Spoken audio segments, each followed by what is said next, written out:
welcome to the 406th episode of the Random Podcast from Heck. My name is Tony, and this is a podcast about random things in the world of entertainment, which includes movies, TV shows, and comic books. Big shout out to Andrew Loken. He is a big supporter of the show. You can be a supporter by going to patreon.com/gmanfromheck. Any amount you can commit to will be awesome. If you commit at the Rick Jones tier or higher, you get access to the secret podcast from Heck, which is an additional 30 minutes of podcast entertainment every single week. Sometimes we do off-my-mind random comic book topics, like when do superheroes go to the bathroom or whatever? How do they go to the bathroom in their costumes? Currently, we're looking back at the original Hobgoblin comics. So like going way back to the beginning, like who is a Hobgoblin? Looking at the big mystery that took forever to discover. And I've been having a blast rereading these old issues, just going back over them because, I don't know, I feel like it's just a different era, just a different vibe than what we have today. But if you can't commit to a monthly commitment, you can also help out by going to coffee.com/gmanfromheck, and you can buy me a virtual cup of coffee or 5. That's ko-fi.com/gmanfromheck. So what, I don't know, I do that every week. I hate doing it, but I have to do it because I need support. I need your help. But I mean, full disclosure, I usually do that on automatic. I don't even think that's like except for when I update it. But I hope that all came out right because I wasn't really thinking as I was saying that. What is happening this week? I will be thinking, hopefully during this episode. We have the movie feature is Ballerina, or From the World of John Wick, Ballerina. I don't even know what the official title is now, because I think originally it was From the World of John Wick, Ballerina. But then I think they may have dropped all that, and I think they're just calling it Ballerina. I don't even know. It's such an awkward title. I get why you want the John Wick in there, because if it's just called Ballerina, people aren't going to know what is this. It's like, oh, some action movie.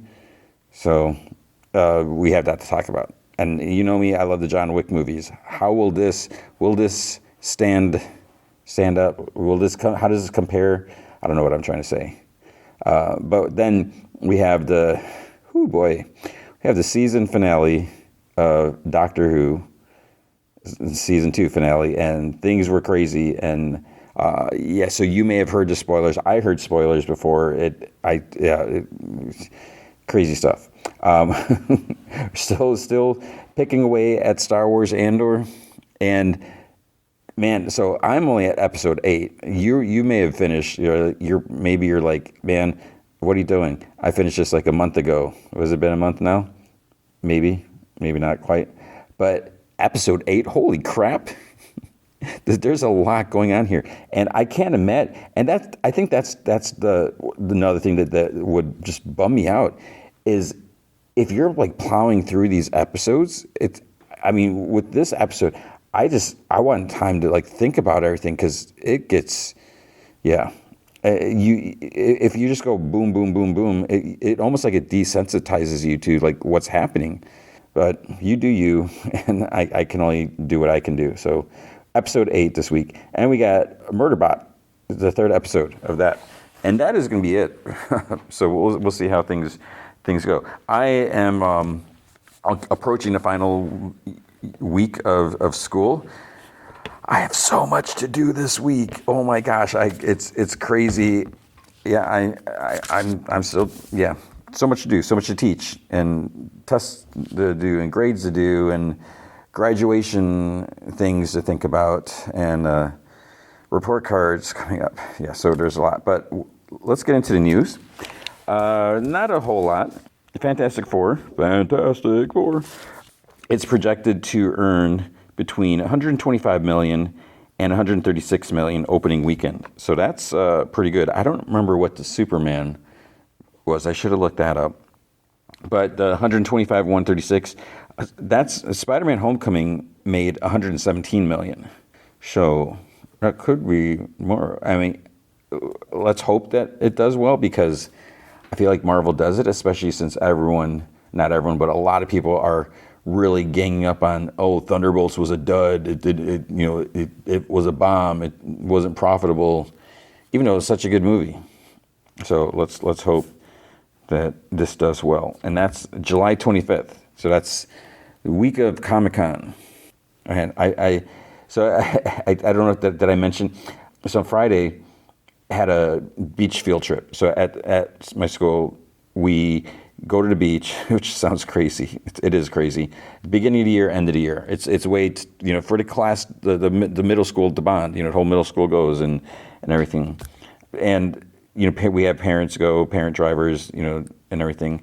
I feel like I talked about Comic-Con not so many times, not that often, but because a lot of people are like, "What are you doing this summer?" I'm like, "Well, I'm probably not going to Comic-Con." I mean, it's looking that way because I don't have a hotel room. Yeah, I haven't tried looking. It's so expensive. I keep saying, I can barely afford the podcast. I had to renew my domain names, entertainmentfish.com. You have to pay for that, and Gman. I'm still holding out to gmanfromheck.com. They both go to the same place. So, that's the domain registry is not that much, but all these little costs and everything. But that's just like tip of the iceberg compared to how much it costs to go to Comic-Con. And I don't think I have the energy. I don't know. And I'm just kind of bummed, if we want to talk about like mental health and all that. I don't know if I could do it. I've just been, kind of bummed about the whole thing. And I think I mentioned it last week. I'll probably be bummed that week. So hopefully Fantastic Four will be awesome. Because tickets are on sale. So I'm probably going to buy my ticket because, like I said, I'm probably not going to go to Comic-Con. Yeah, so July 25th. Star Wars Starfighter. So we had some news with this. This is kind of interesting. So and I thought this was official, but apparently it's not official because I think it was a Hollywood Reporter posted about this. But I was confused because, so what I saw on Hollywood Reporter, Mia Goth is joining Ryan Gosling in Star Wars Starfighter, so directed by Sean Levy, and it's supposed to come out May 28th, 2027. And Mia Goth is supposed to be taking on the role that Mikey Madison was looking at, and she ended up turning it down, and I guess it was because of money. But then it's like, the Hollywood Reporter's like, Lucasfilm had no comment. I was like, wait, if Lucasfilm had no comment, then whose comment, who said that Mia Goth is in this movie? And then it turned out it was from that Snyder scooper guy, which, he's pretty accurate from what I haven't like really kept track and everything. So it's not official, but Hollywood Reporter is reporting it like it's official. I'm so confused with this. There's too many rumors and it's so hard. And even if you have a good track, I don't know what to do about this. But the idea, Mia Goth, she's great. And when you look at it, so she took this role, but Mikey Madison wouldn't. And I don't want to say like, oh, is she so full of herself? She wanted more money.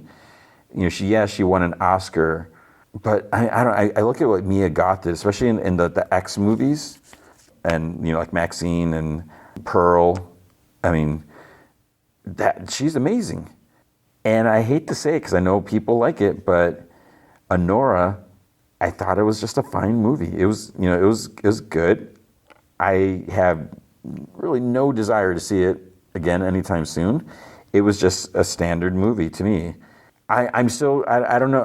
I'm so confused why it went. I'm not trying to come down on or anything like that, but what made it better than like everything else?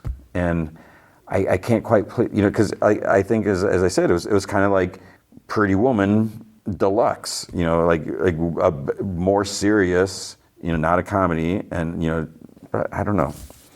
So it looks like Mia Goth. I wonder, is like, did they offer the same, or did they maybe we should crank it up a little bit, and so. But I believe Mikey Madison, I forgot the name of it. I just saw that she's doing an A24 movie. I think it might be a horror movie that Sydney Sweeney was supposed to do, that she had to back out or something like that. I didn't read anything, the specifics about it, but I'm pretty sure that's what I saw. So she, I guess A24 pays more than Star Wars. I don't know. What else do we have? Talking about rumors, Sadie Sink. At first I saw this, like, Sadie Sink role revealed in Spider-Man. I was like, wait, is this an old article? Did they just bump it and just post it again? Because I don't remember if it was last week or 2 weeks or however long, where the rumor was Sadie Sink is playing Tobey Maguire, Spider-Man's daughter, that somehow crosses over into, which I think, like, that'd be cool. I'm down with that. But now the latest is that she would be like a Gwen Stacy or something. I don't know.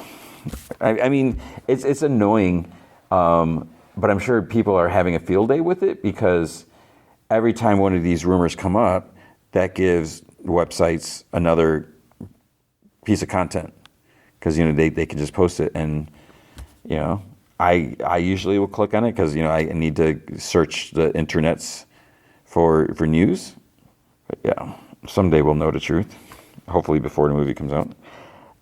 So Netflix, was it last weekend where they had their tudum whatever thing? I don't know if I covered all the news. I don't know if I noticed all the news, but they put out a video clip with some scenes and stuff like that. The important part that we can pull out of that, without getting into specifics of like plot lines and any or whatever. So Squid Game 3 is coming out.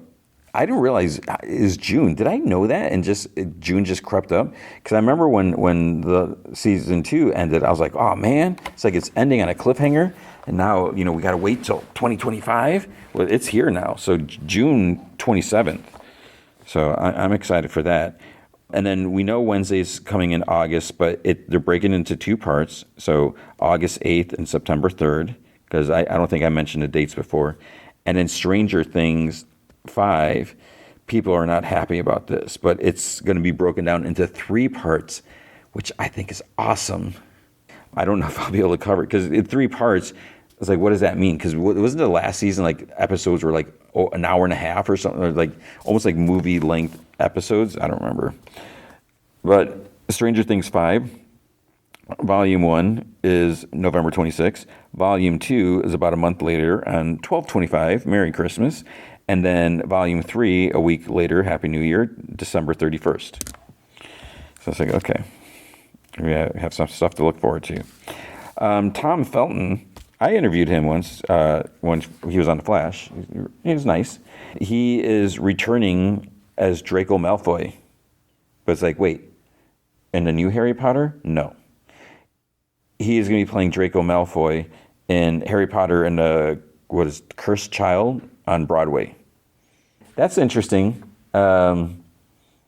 It's weird because it feels like a lot of the original actors are so against anything J.K. Rowling, but Tom Felton is going back, and like I saw something. I think it was on Facebook, so I don't know when.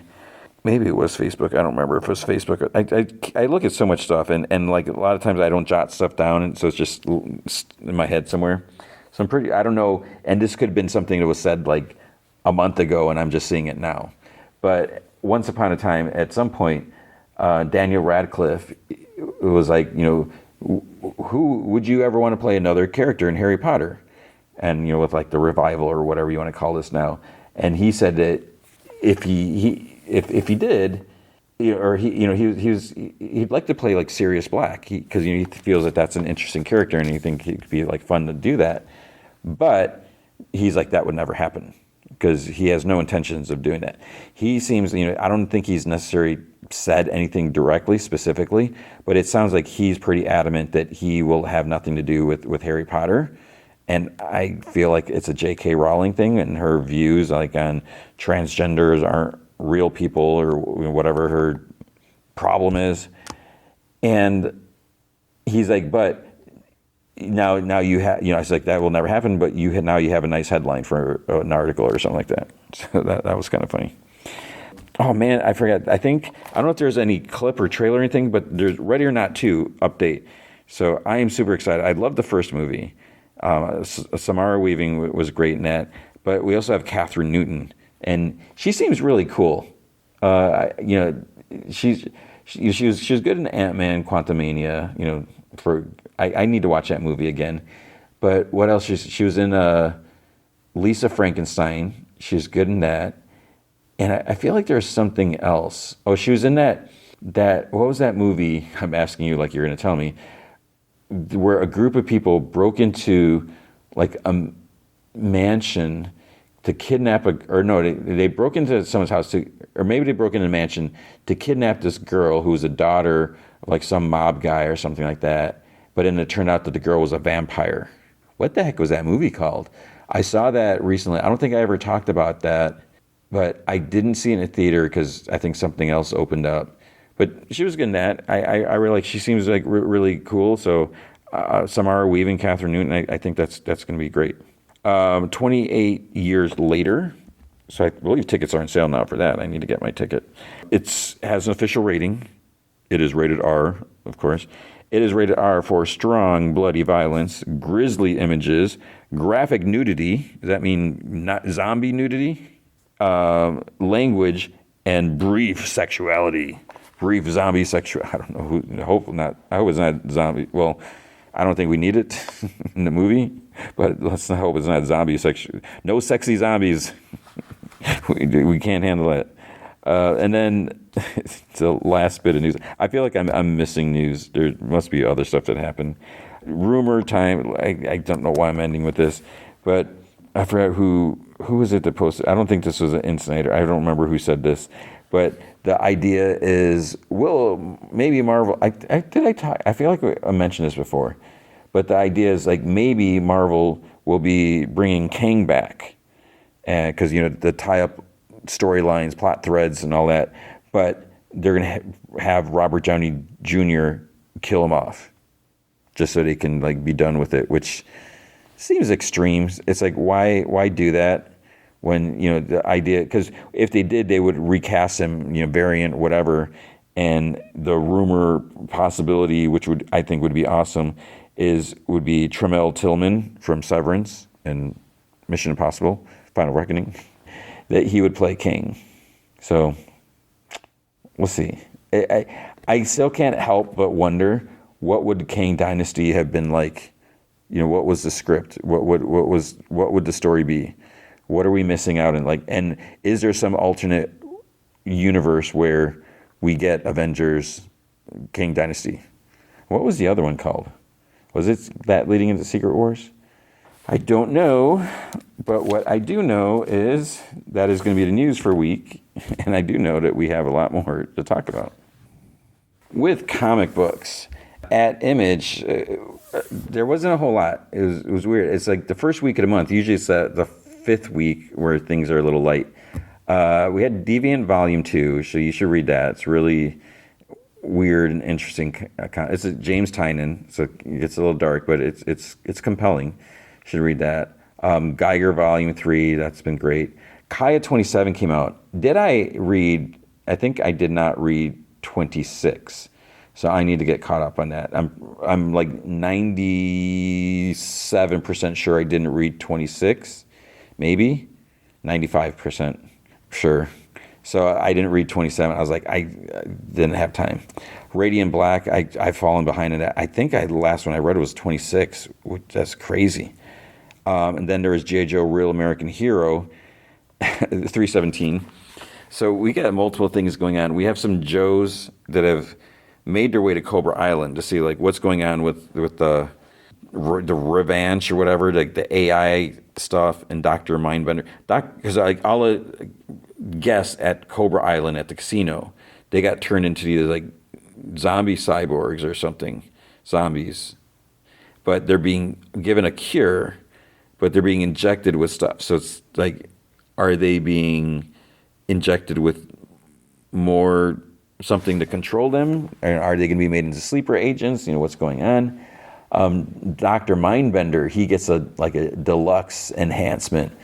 So he's ridiculous now. He's has like fighting augmentation, something programming, and like, I don't know if he's got ninja training and all this stuff. And he looks kind of silly, but so he got a upgrade. Then we have the G.I. Joe ninjas. They're infiltrating Springfield because there's a Crimson Guard and his family. They defected from Cobra. So Snake Eyes and Scarlet are posing as a Crimson Guard, his wife, and then I think Jinx is playing the daughter, and someone's posing as one of the couple's father, and then Storm Shadow and I think someone else, I don't know who it was, they hid in the trunk. So they're in Springfield now.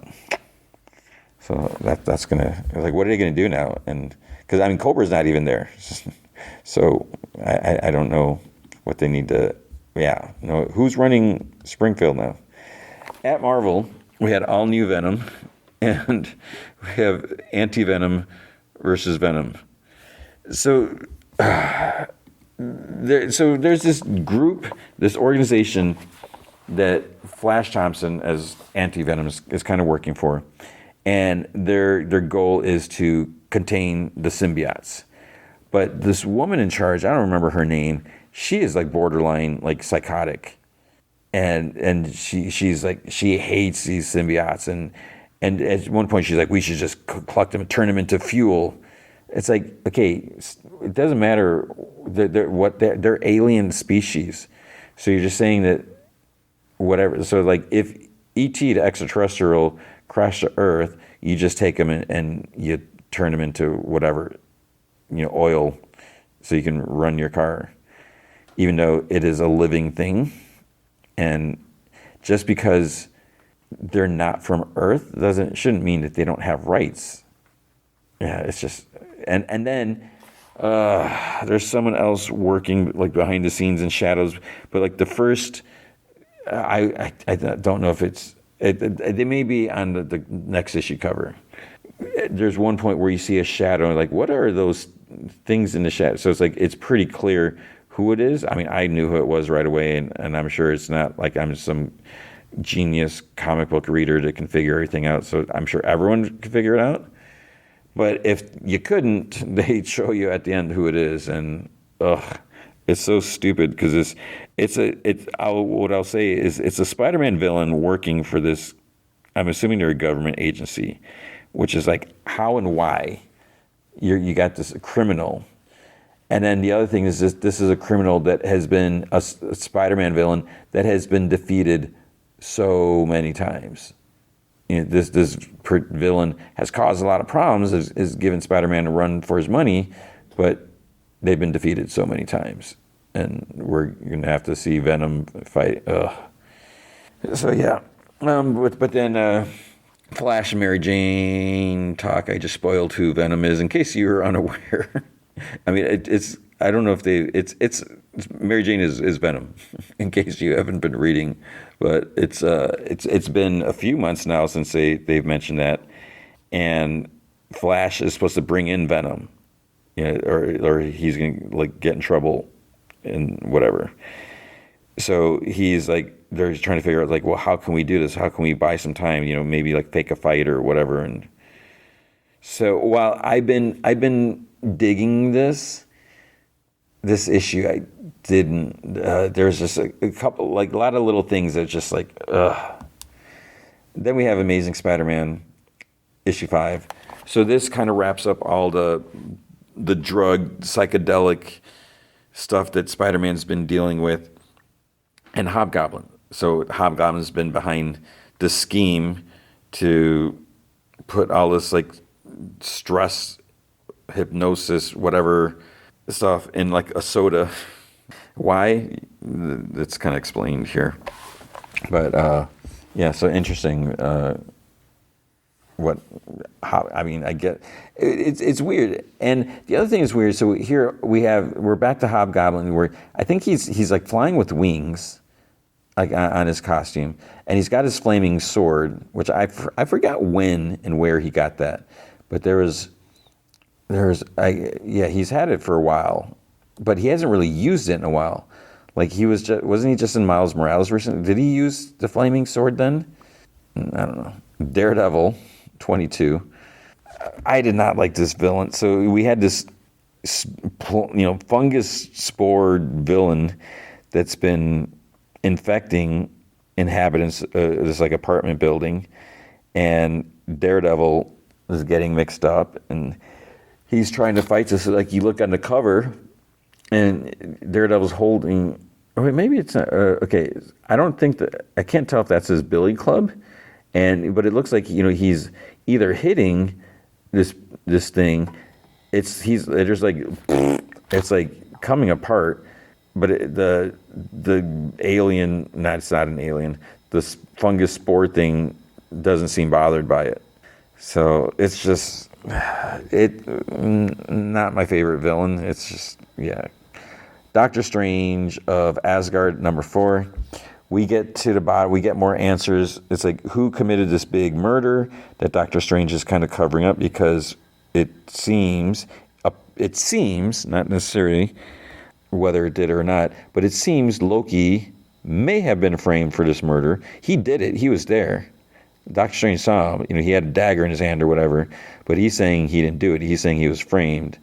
So we get more answers, and Doctor Strange is trying to run from Thor and Sif because they know that he's acting suspicious about this cover-up and everything. But with Sif, she can see everything pretty much, and then Doctor Strange is trying to figure out, did Loki do it? Who set Loki up? So then there's Ghost Rider versus Galactus. I did not read this. This is another one of those kind of weird, I don't know if weird is the right word, weird cross. I mean, it is Ghost Rider versus Galactus. But so this is by J. Michael Straczynski. Juan Ferreira does the art. But it's it's kind of weird. But we've been getting all these, like, we just had Hulk and Doctor Strange and what was it, Captain America? I forgot what that was, but they're interesting. While normally I would totally like what's the point of this or whatever, the thing what you have to keep in mind is like these are like fun, entertaining adventures. They're just not set in continuity. So there is a thing is like, does it matter? And by does it matter is, will it affect the characters, like their continuity? Or is it just like, here's these characters interacting, just sit back and enjoy it and don't worry about what's going to happen or what it means. So I'm not reading Helverine, and it just cracks me up every time. So we're at issue 7. What cracks me up is you look at the cover, Helverine, Target, Hell Hulk. There's a friggin' Hell Hulk. And it's like, what I don't understand is this in continuity or not? Because wasn't it that the Helverine is Daken? So if it's Daken, then this could be in continuity. But who the heck is Hell Hulk? A new demonic threat called the Hell Hulk. I don't know. Immortal Thor, I have no idea what's going on. Even an immortal can die. Someday I'll start reading Thor again. Imperial #1, Jonathan Hickman, Federico Vicenti. Marvel Cosmic, big event. I mean, I don't know what it is about Marvel Cosmic. It's just so hard for me to get into. I love Nova. Star-Lord, he's in this. So I'm like, okay, but I'm just thinking of like Chris Pratt Star-Lord, but we got regular Star-Lord. We got like Hulkling and Wiccan, the Emperor, all that stuff. But the main thing is we have World War Hulk. We have Hulk back, and as you may or may not know, I've been struggling with the Hulk comics. Like, just I can't get into them. So here we have Hulk. Hulk is like traveling with Amadeus Cho, and She-Hulk, but they're like in human form. All of them are in human form, and they're going because, which is crazy. And spoiler, not major spoiler, but spoiler, is Hulk's son, Scar, has been killed, or has died. So they're going for like the funeral because apparently Scar was, and he wasn't going by Scar, but he was the ruler, emperor, whatever, on the new planet, New Sakaar or something like that. So they go there, and so Hulk is back, like in his World War Hulk, world breaker. What was it they calling him? So I dig that, because we have Hulk, and he's kind of quiet, a little sullen, whatever, but in his like World War Hulk like costume or whatever you want to call it, you just get that sense of like, you don't want to mess with this guy. This is the guy that like ruled the planet. And then it starts getting to the point where he wants to know like who killed his son type of thing. But then what it turns out is other leading, emperor, whatever people from other planets or whatever systems, they're being targeted too. So it's like, what's going on? And then, they all gather to try to figure out, because they have these people like analyzing the poison or whatever and trying to figure out who did it. And then things get crazy. Like once it's revealed like who did it, yeah. And I so got into it. I was like, holy crap. And I was just like, edge of my whatever figurative reading seat, and just like turning, like reading, like what? Maybe not quite like that, but it was, I was excited. And when I wouldn't expect that. So yeah, we had that. And I'm going to say this, looking at this list, I think Imperial was my favorite Marvel comic this week. Yeah, which is crazy, because it's cosmic Marvel. Laura Kinney Wolverine #7.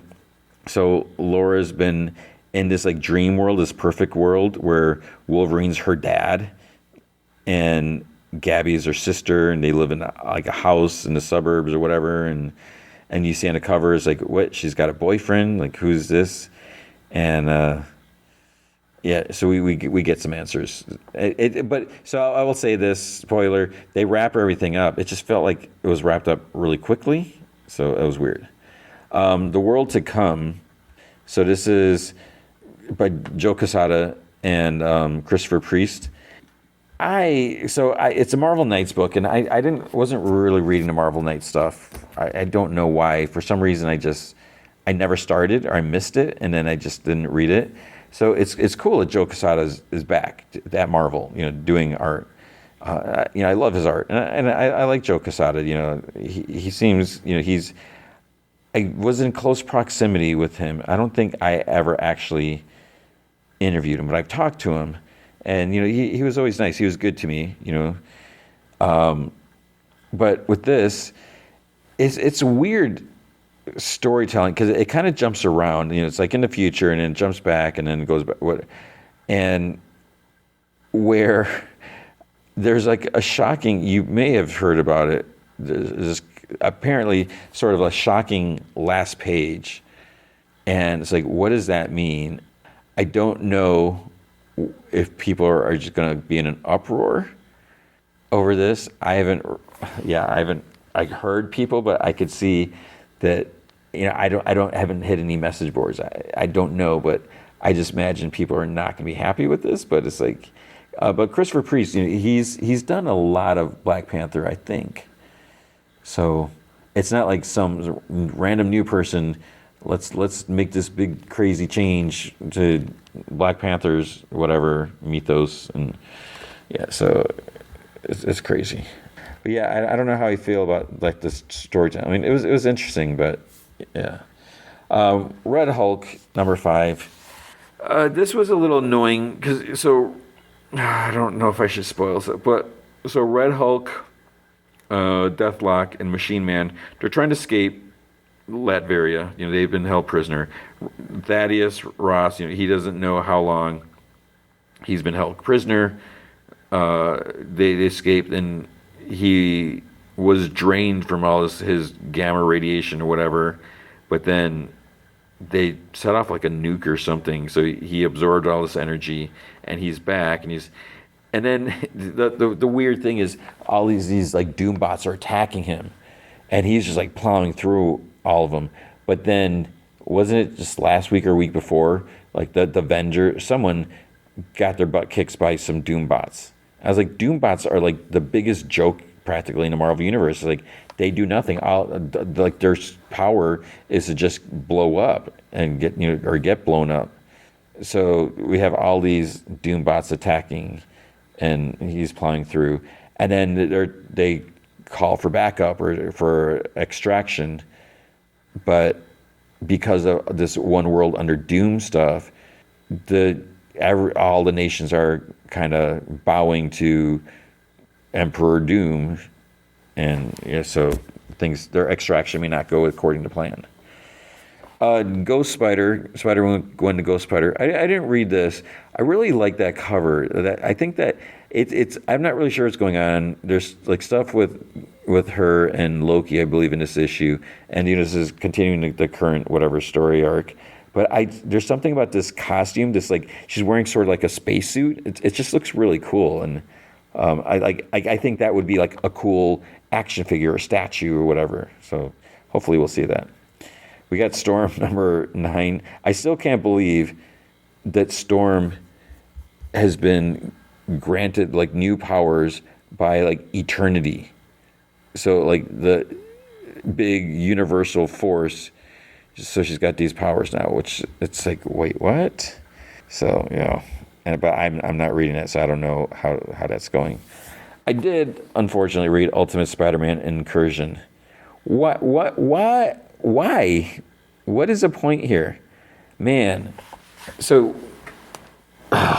it kind of makes me angry because Ultimate Spider-Man is like so good. It's probably like the best Marvel comic. Like, I would say Ultimate Spider-Man is better than the current Moon Knight. I love Moon Knight. Moon Knight would probably be like my second favorite, but Ultimate Spider-Man is just, it's been great. It's fire, as the kids say. But we have this Ultimate, or whatever, we have this Incursion, and it's tying in like all the Ultimate stuff. Basically, you can see on the cover, Miles Morales is coming to the Ultimate Universe. So I joke with my friends, like, if Miles Morales is in it, it's going to be a bad comic. Because the Miles Morales comics have just, in my opinion, haven't been great. We've had these random stories. Like in this issue, there's not even any mention of a Nancy, not Nazi. Is he not there? Because that story's still going. But basically what happens is Miles Morales' little sister, his 11-month-old sister, 11 months already, that's how long she's been alive, opens up a portal and takes her to the Ultimate Universe, and Miles has to like go after her. And how does she do that? It has to do with the Maker, where Maker's like tried to make Miles an offer. He's like, no thanks. And he gave him like this card. I guess it was like some sort of magic card or technological card or something like that. Miles just throws it in the garbage, and then his little sister takes it, opens a portal somehow.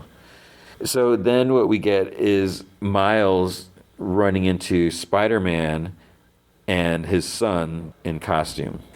And just even though, it's a different writer, and it doesn't even feel like Ultimate Spider-Man like that we've had. It's just it's like the voices, you can tell it's someone else's writing. I'm not saying that it's like really bad or anything like that. It's not the same. You can just really feel, and just an interaction with like Peter's son. He's like, oh, this Spider-Man's cool and everything, and it's like, no, he's not. And yeah, so he's trying to find his sister. Yeah, I'm not reading Ultimate Wolverine, and then X-Men 17. And I'm not digging this. Why? Probably because it's Cassandra Nova. But we have this other team. They're fighting the X-Men. They're like, we're the X-Men, and I'm struggling so much to read this, and this is something else. I like as we were driving to the field trip, I was with a coworker, and I brought up, it's like I'm kind of like, because I was talking about, I was like, I have to read all these comics for the podcast every week, and I'm like, I'm not really enjoying comics as much as I used to, And it's like, I really don't know. It can't be that they're just not written as well lately or whatever. So is it the writing or is it me? It's not you, it's me, right? So I don't know. It's like, are people enjoying this? Because I mean, I love Jed McKay's writing, but this current, it's like, I don't care. And it's so hard. It is kind of cool to see Magneto back in it. I don't like what's going on with Magneto, that he's dying or his powers are all whacked out, whatever. But he took like basically like enhanced or thing, whatever. And he's like using a sentinel to fight this thing. But then Cassandra Nova, it's just, yeah. So it's been, it's not that it's like bad or anything, but it's just like, I don't care. It's like, okay, what's going on here? You know, where is this going? And it bums me out. But I'm really curious. Is like other people digging this? I hope. You know, because if it's just me, that's fine. That's my problem. I mean, I would hate that. Like, yeah, you know, quality or storytelling or direction. Not that it's bad writing or anything like that, but it's just like the scenarios. You know, maybe. All the ideas are, I don't know. But I hope it's just me and not everyone struggling with these books. Because someone's got to be, you know, we need someone, you know, other people buying and enjoying them. At DC, I didn't read very much here because, you know, I've been through this over again. I'm not going to go through my my relationship with DC Comics, but, and what I'm same thing. I'm finding I'm struggling with the absolute books. You know, a buddy of mine, he's enjoying them, so that's great. I'm happy. I hope other people are enjoying them too. Absolute Superman, I tried. I started reading it and I couldn't get into it. Absolute Green Lantern, I read more of this, but with this, it's just weird. So basically, you know, we're at, you know, 3 issues. Cat's probably out of the bag, but like Hal Jordan isn't even a Green Lantern. He has Black Hand, but there's this Abin Sur. It's not the Abin Sur that we know, and we have John Stewart. We have Joe. I forget her name. You know, they seem to be like Green Lanterns, but then like something happened to Guy Gardner, and I'm not. It's like, wait, did what I think happen? It's like, that can't be right. So all these people are dealing with this because when Abin Sur came, you know, it affected this whole town, put like this dome up, and Hal is dealing. You know, it's like, what's going on? Is Hal not a good guy?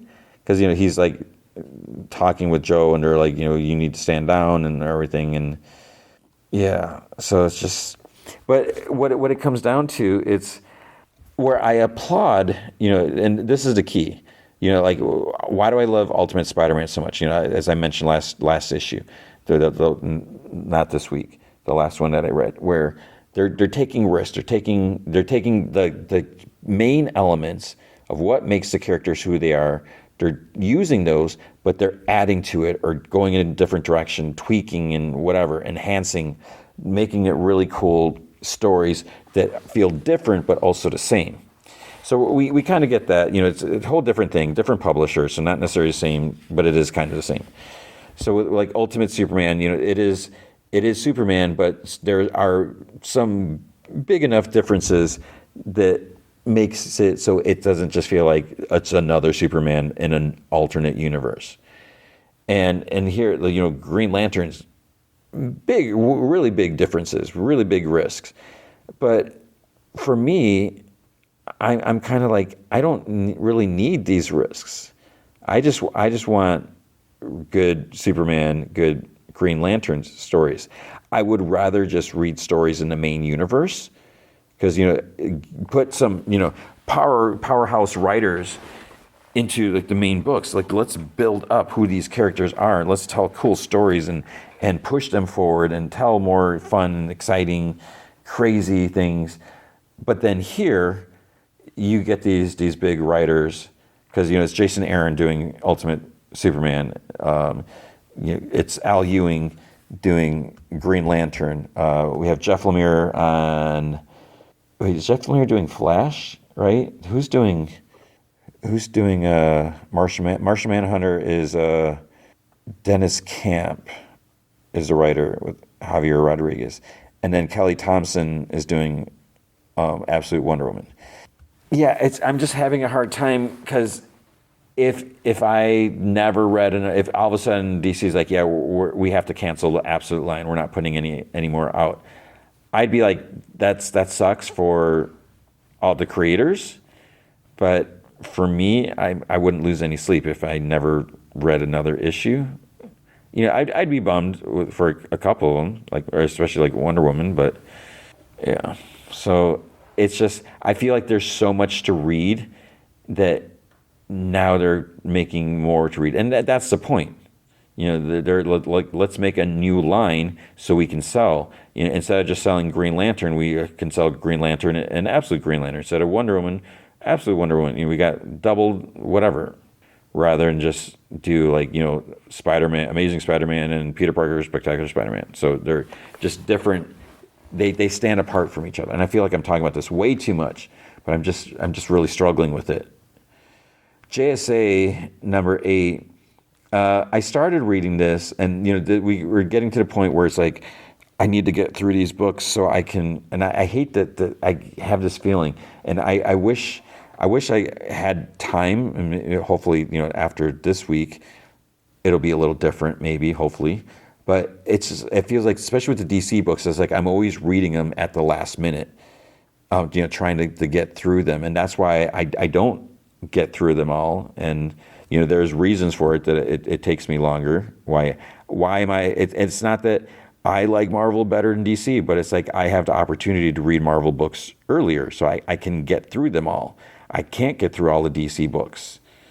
So JSA, I started reading it, you know, because I like Jeff Lemire's writing, but this one just like really heavy on like the classic teams. So it just had that like super old timey vibe, and that kind of threw me off. And then because of time and everything, I couldn't get my head into it and really focus and finish the comic. So then I just started skimming, which is unfortunate. Justice League Adam. I'm still waiting for someone to tell me, should I be reading the Adam Project? I don't even know what issue we're on with that. Birds of Prey 22. I ended up not getting to that one. I want to read that. We have Justice League versus Godzilla versus Kong 2. Number 1. This is Brian Buccellato and Christian Duce, I think, doing the art. And it continues from the first one. You know, some time has passed. And so what I love about this, I love that Brian Buccellato is kind of given free rein to do what he wants. And that's... So on the one hand, so this is not in regular continuity. So you could say, well, Tony, you always say, then it doesn't matter because it's not going to have any effect on anything. So yes, true, but we're getting these big crazy stories. And where, you know, Marvel's been doing like the Avengers or Spider-Man versus Godzilla or X-Men or whatever, you have those. But this, I feel... because it's like a mini series, so it kind of goes more than just like a one shot. So we're seeing more, you know, interaction between the heroes, the Justice League and Godzilla or whatever, and you know, there's more to the story going on. So this is continuing. It's like where's Lex Luthor at? Like what's going on? And so yeah, it's just crazy. And then we got Suicide Squad in here now being added to. If in case we didn't have enough, you know, heroes or villains or whatever. So now Amanda Waller, she's got a crazy idea. And it kind of makes me laugh, but I'm applauding Brian, for one, for coming up with the idea, and two, for being allowed, somehow making this happen. So bravo to him and his editor. And then that's all I read. We had a Batgirl number 8, which I think is continuing the Shiva story. There's Secret Six. I haven't read past the first issue. Poison Ivy's at issue 34. We had Resurrection Man, and that's it. So that is going to be comics for the week. All right, Doctor Who Season 2, Episode 8, The Reality War. So season finale. Man, so the episodes air on Saturdays on Disney Plus. I guess I'm used to because most of the Disney Plus shows, they premiere 6 p.m. Pacific and probably like 9 p.m. Eastern. So I never really thought about when they aired on Saturday. Not that I would have time during the day, because usually I'm editing the podcast or whatever, finishing that up, getting things ready so I can have it ready to go live on Sunday. But early Saturday, it was like maybe around noon or before noon, 11 or something like that. I have a YouTube notification on my phone. It's from the Doctor Who YouTube channel. Like, I don't know if I'm subscribed to it, probably, maybe, or it's just algorithm shooting me a push notification. And it's, so spoiler, but it's like Doctor Who Regeneration or something like that. I'm just like, okay, so maybe I've been living in a bubble before this episode airs. So, we're talking over a week now. So you should probably have heard about this. It was like spoiler. So it's like, I had no idea. And again, maybe I was in a bubble, I had no idea that this was the end of Nakuta Ganwa. That's not how you say it. I had no idea that this was the end for this doctor. So I was like, that sucks. That's annoying that it's spoiled. And then I think I saw something on Facebook or something about who pops up at the end. And when I saw that, I kind of saw a little bit because it just went by, and I was like, no, I didn't fully see it. I didn't see anything. I was like in denial, and it's just annoying. So there's a lot to talk about that. So let's get through this episode. Oh, so how was this episode? And what I meant to look at, I don't really know why this is the end. I read a little bit about it, and there seems to be a bit of controversy, and I don't know if I should talk about this now or after the episode, but he had been, I think it was like on Graham Norton, where was talking about a third season, and I think he even made a comment something like this, like I better fight a Dalek, he's like, I can't leave until I fight a Dalek or something like that, which he hasn't. And now, but then he also said, or I think the BBC said that season 3 was never like official. They were kind of waiting to see how, obviously they're probably going to do more, but they had nothing locked in. They're waiting to see how this season went or something like that. And Nakuti said that this wasn't like a last minute decision. This something that had been, planned or whatever. So we're kind of getting back and forth, but it just seemed weird that he was like really into it, and all of a sudden he's gone. There was rumors that he was fired, and they're like, BBC is like, that is absolutely not true, whatever.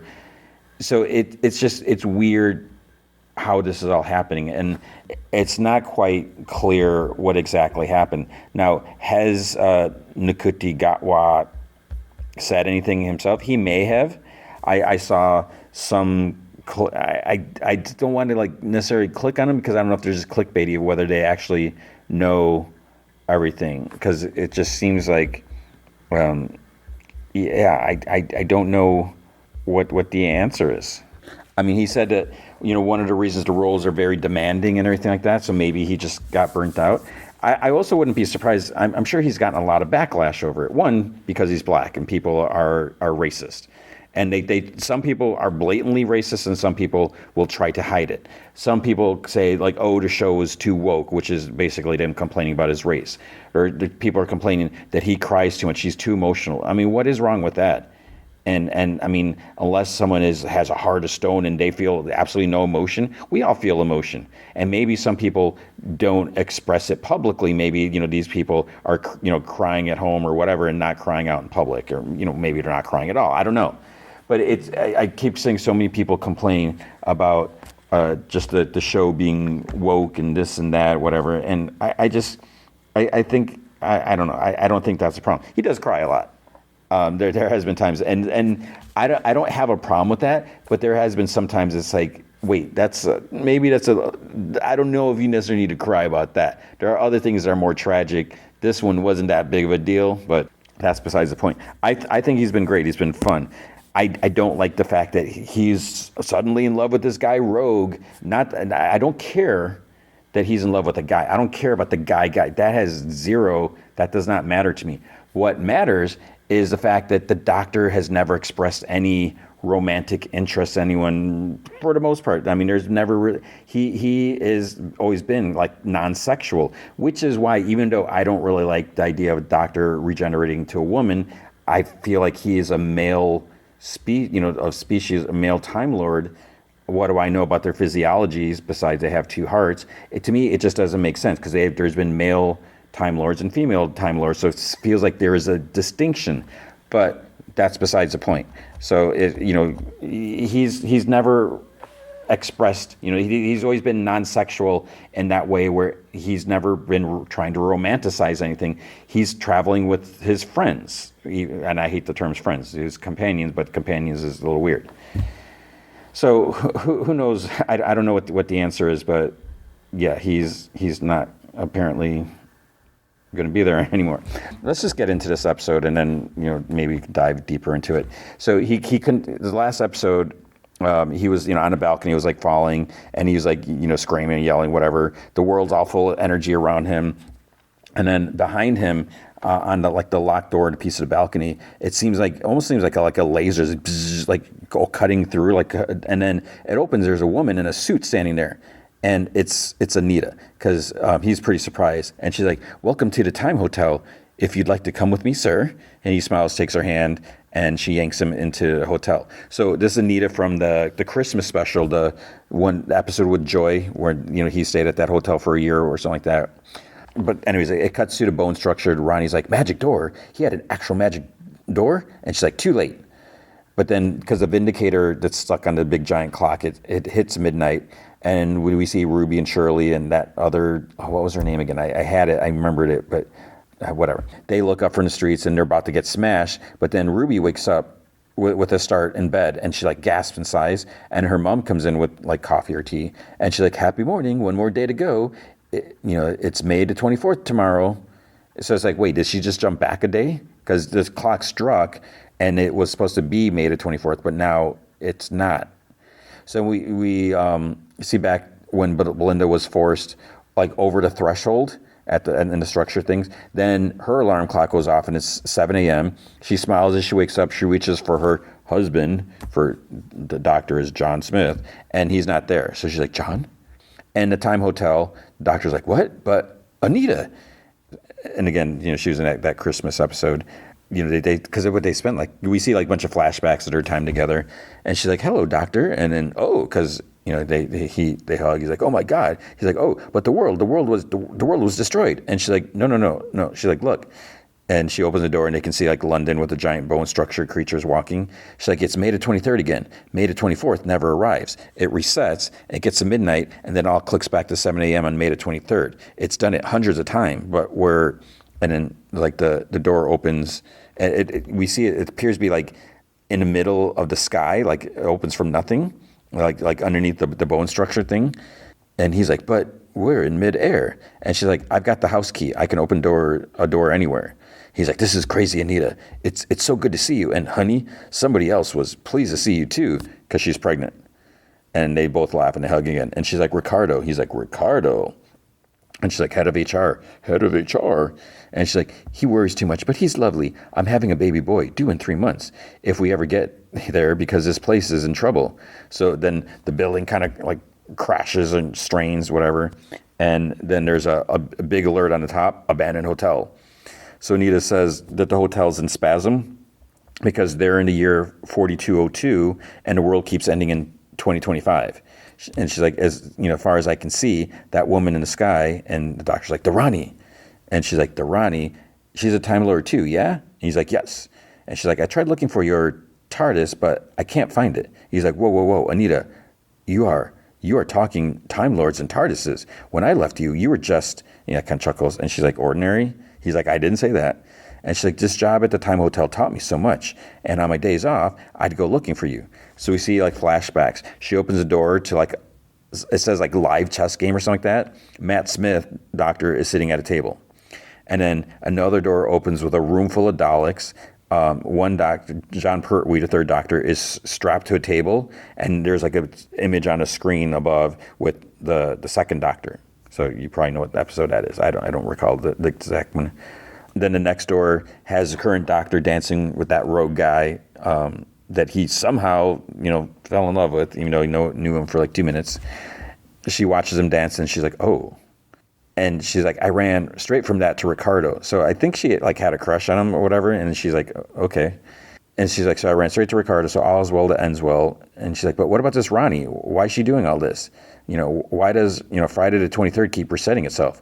And the doctor's like, she needs the same day to keep repeating itself so that it gets thinner and thinner and thinner until it snaps.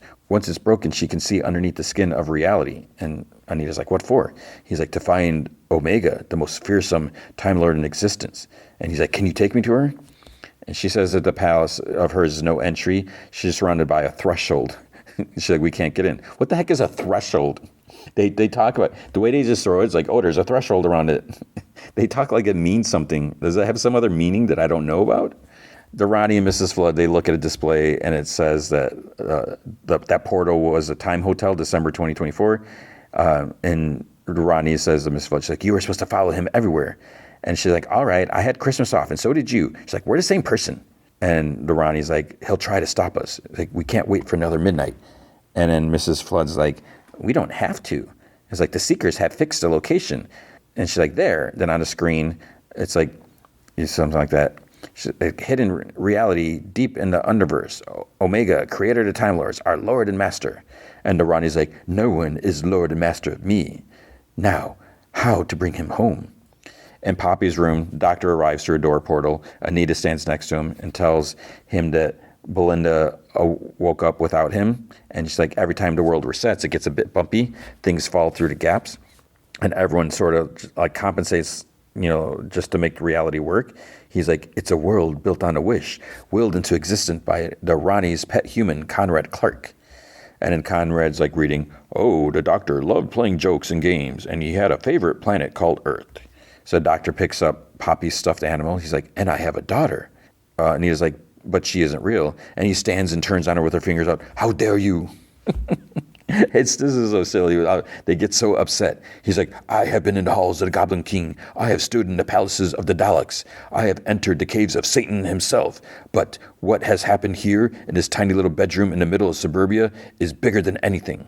And then Belinda calls out from downstairs, hello, is someone there? He's like, it's me. And she's like, oh, you're home. I thought you were, I don't know what I thought. He's like, I'm coming down.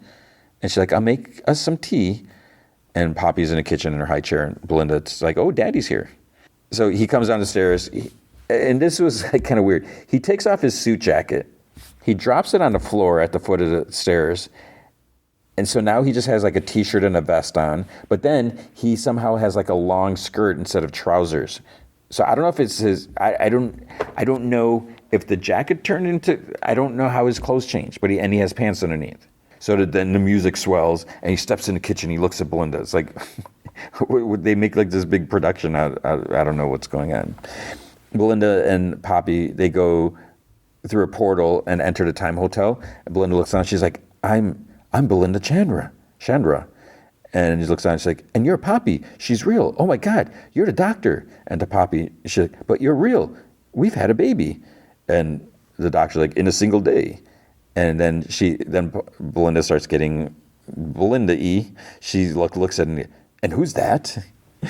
And he kind of like stammers. She's like, this is Anita. And she's like, I just work in hospitality, really. And then the doctor stares at Belinda and Poppy, and then Belinda's face changes. And then she's like, is she safe, doctor? Please tell me our daughter is safe.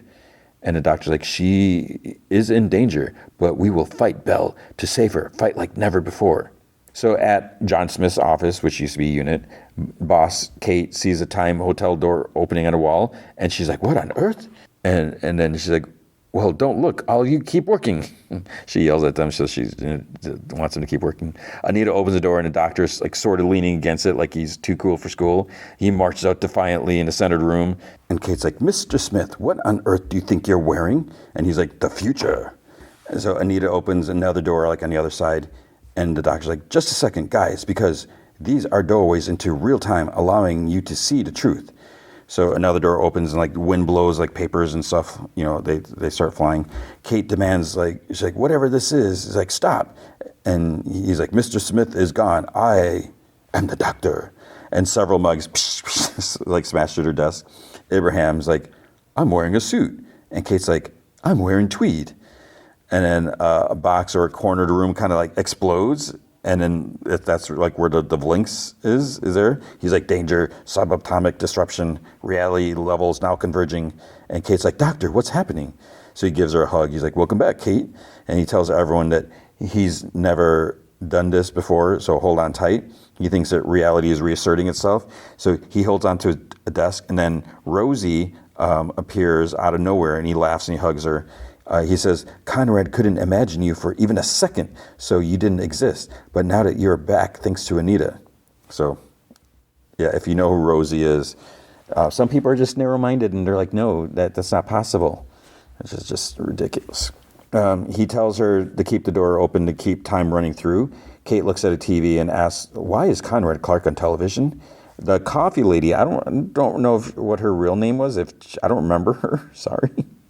And she's like, never mind that. What the hell is that thing outside? So it's one of the bone creatures. And the doctor's like, bone beasts, creatures from the universe, which is nice because I had no idea who they were. He's like, because when two realities collide, it creates friction.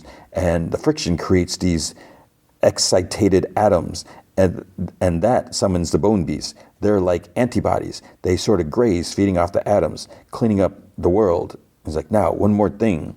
He walks back, turns around, extends an arm. Belinda comes out with Poppy. And she's like, hello, everyone. I'm Belinda.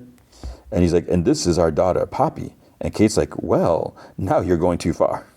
At the unseen, the shantytown, the tents, Shirley's like still there. Kate tells the doctor that they had all unit personnel biochips so they know where they are, which is kind of weird. Hopefully with their permission or knowledge. So they only have a 10-mile radius, but maybe they can use a chip to signal them and wake them up. I don't know how that makes no sense, but okay. So she hits a button. Then we see Shirley. Suddenly she stops rolling in like her wheelchair. There's like, you can see an actual like red light in the side of her neck, like glowing through the skin. And she's like, what the hell's going on? Several women are throwing away their broken crockery, including Mel, like outside their house in their bins. And in her neck beeps and glows. And she's like, Ruby's mom is holding a baby and, it's covering its ears, telling Ruby, she's like, you can't say things like that. And then Ruby's neck beeps and glows. So Ruby's has one too. I don't know. Does Ruby work for unit? I don't know if that was official. Maybe I missed something. So yeah, I don't know. She was a unit personnel. And Mom's like, you have to behave. You can't go slandering Conrad. Shirley tells her friend that she won't understand, but things will get better. Oh, her name was Winnie. That was it. So Winnie's like, where are you going? And Shirley's like, I'm going to save the world. She hits this lever or button on her chair, and it zooms off, and Winnie like gasps and cheers. So, and Shirley left like fire trails like she was in a DeLorean. So she's got this super modified wheelchair. And I don't even know if she had seatbelts on it or anything. Mel hops on her Vespa. She drives off. Ruby kisses Mom on the cheek, and Carla, and she gets up and go. Graham's like you're going up and down like a mad woman. She's like, what are you really doing? And she's like, what I do best. Bye. Durrani enters a room where Conrad, that one where Conrad and the baby are, and he's like, okay, let's repeat chapter 1. He stands up. He's like, is it working?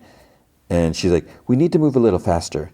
And she looks at the sleeping baby. She's like, if only you were older, you could imagine such complicated things. Instead, and she turns to Conrad, I've got you. And he's like, well, I'll do anything for you. And she's like, don't say that. You really are ridiculously handsome. It was like, is he? I can't judge that. I don't know. I think he's a dork, but maybe it's just because he's an annoying character. I don't know. And she's like, I could tilt you on your side and serve olives in those dimples. His dimples aren't that big. She's like, but still, the doctor's out there somewhere, and you hold all the wish in your head. Conrad said, can you see him? Can you find him for me? And he closes his eyes. And then at unit, they get a gold alert. And the doctor asks the lady if she, oh, it was Susan tried. He asked her, he has like some specs, like this containment unit or something like that. He asked her if she can make it. Ruby arrives and doctor laughs. He's like, oh, you're blonder now. And he's like, how's Carla? And then Shirley arrives, he hugs her. And she was like, no, don't. But he hugs her. And she's like, I haven't washed for days, or I feel like I haven't washed for days. Ruby is surprised to find that the doctor has a daughter. Belinda says that it surprised her too. Then Mel drives in the office like a maniac and skids to stop. So was there no parking garage downstairs? And she's like, I have been a housewife. Like, I guess, what's wrong with that? The doctor laughs, they hug. Kate comes in and tells the doctor to update them all. She's like, basically, we are facing the unholy trinity, God of wishes, crazy time lady, Conrad Clark. It's like, Mel, I'm sorry, it is Durrani. So Mel was with the, I forget, it was 6th doctor, 8th, whatever doctor, 7th doctor, one of the doctors, she dealt with her. And it's like, she's still alive? And he's like, And to the other, she's like, I fought the Ronnie when I traveled with the doctor all those years ago. And the doctor's like, this should be the best day of my life. Another Time Lord. It means I'm not alone. He chuckles. He's like, except? And Mel's like, she's ruthless, worse than ruthless. She's indifferent to any pain or morality or humanity. The whole universe is just an experiment to her. And the doctor's like, now the Trinity have wished this world into existence, Conrad's world, but he couldn't imagine everything, so he used us. We half remembered ourselves, living Conrad's version of an ordinary life, all crushed and stifled and appalling. And Ruby's like, but if things are half remembered, then we met a girl named Poppy, exactly like her, doctor. And Belinda's like, what does that mean? And he's like, the doctor says, it just makes it even more amazing, Belle. Little scraps of memories, yours and mine, have come to life in a child of our own.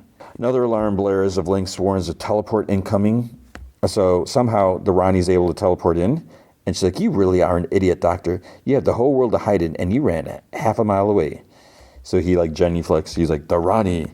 And she looks at everyone in the room.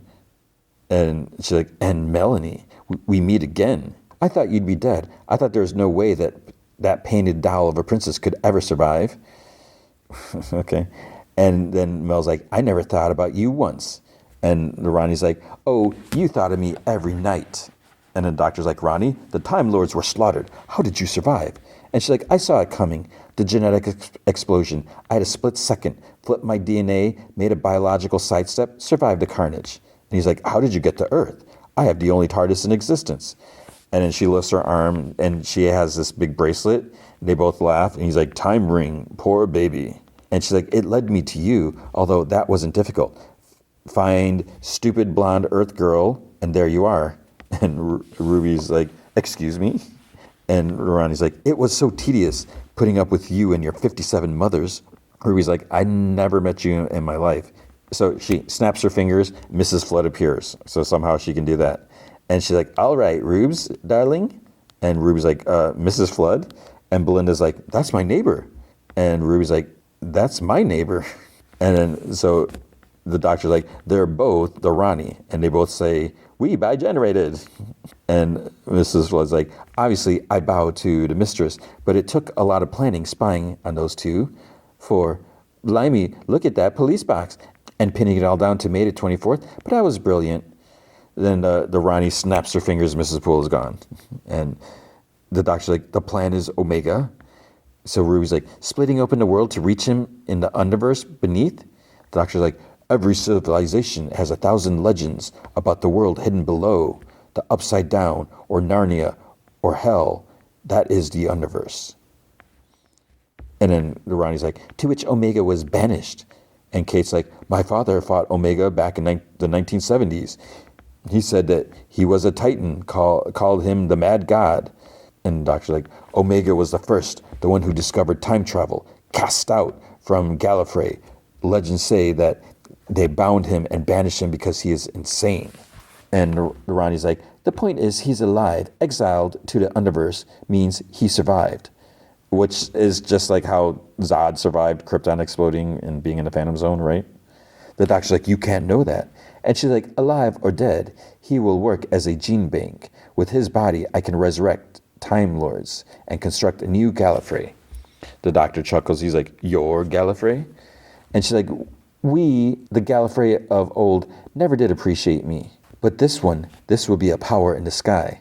And Mel's like, but if you need the DNA of a Time Lord, then what about you, the two of you? And Ronnie's like, I think she's asking us to mate. And the doctor's like, you don't understand. That's why I keep telling you that Poppy is so special, because she is impossible. The child of a Time Lord? And Belinda's like, and he's like, there's no such thing. The Ronnie's like, we're sterile. And the doctor's like, we are infertile. And Ronnie's like, the species is barren. We're a biological dead end. There can never be another Gallifreyan child. The doctor's like, sometimes I think that's what a bigeneration is. Which it's like, I don't remember ever hearing about a bigeneration before, whatever recently. So he's like, a life force trying anything it can to survive. And then Mel's like, what happened? And Ronnie's like, the genetic explosion, it didn't kill us, but it roasted and sterilized us. Extinction is taking a bit longer, that's all. Belinda's like, so Poppy came out of the wish? Like an accident? And Poppy, she's like standing right there by her side, and she's calling her an accident. The doctor's like, the most beautiful accident, because that is what life does. It just happens. A mad woman and a maniac came up with a ridiculous plan, and out of it came her. Then Rosie asks, doesn't Poppy solve everything? She's Time Lord DNA. Durrani's like, yes, except the mother. And Belinda's like, what about me? And she's like, human. And Belinda's like, and? The child is contaminated. The others groan. Shirley laughs. And Ronnie's like, oh, but I think I've lost the crowd. And Belinda tells her that she's disgusting. Ronnie's like, and you are cattle. It's like, we are talking about Time Lords here. The highest universal race. The greatest and purest classification of life. He walks around like he's one of you, but you're like insects to him. Plantings, a fetish. And deep down in your hearts, you know it. Now shut up, step aside, let me build a new Gallifrey, and I will leave your world untouched. The doctor's like, then the wish ends. And Belinda's like, what would happen to Poppy? The doctor's like, she would cease to exist. And Belinda's like, no. He's like, she would vanish like a whisper. And again, the kid is standing right there. Maybe she's too young to understand what's being said. I don't know. And Ronnie's like, doctor, I'm generally sorry, but she's not real. She's made of hopes and dreams and wishes. And he's like, that is every child. Okay, this is getting a little cheesy, right? And Belinda's like, but if we don't end a wish, this stays as Conrad's world. And Shirley's like, we can't do that. That's not happening. Absolutely not. Because, they're the unseen, their lives are horrible. And we're going to do it just for one kid, right? Everyone else suffers. And Belinda's like, don't you tell me what we can and can't do, because I don't care what UNIT thinks, or Time Lords, or gods, or anyone. I remember her being my daughter, and if I remember it, then it's true. Not one of you is taking her out of existence. Have you got that? Not one of you. Which is like, oh my gosh. And then Durrani's like, quite the dilemma. I just came to make an offer. Stand with me, doctor, and set a new race of Time Lords up on high, or stay down here with the beasts below. And he's like, I swear I will stop you. And he holds up his sonic, she holds up hers, his explodes, and she's like, the battle is on, doctor. Good luck. And she teleports out. So back at the palace, Durrani asks Mrs. Flood, how close are they? And she's like, target fixed. The chronic beam will pull Omega out of the universe. And she's like, trouble is, the unit tower is a tinderbox of weapons. But if we fake an excitation of its atoms, the bone beast will see the tower as an enemy. The doctor picks up his, broken sonic.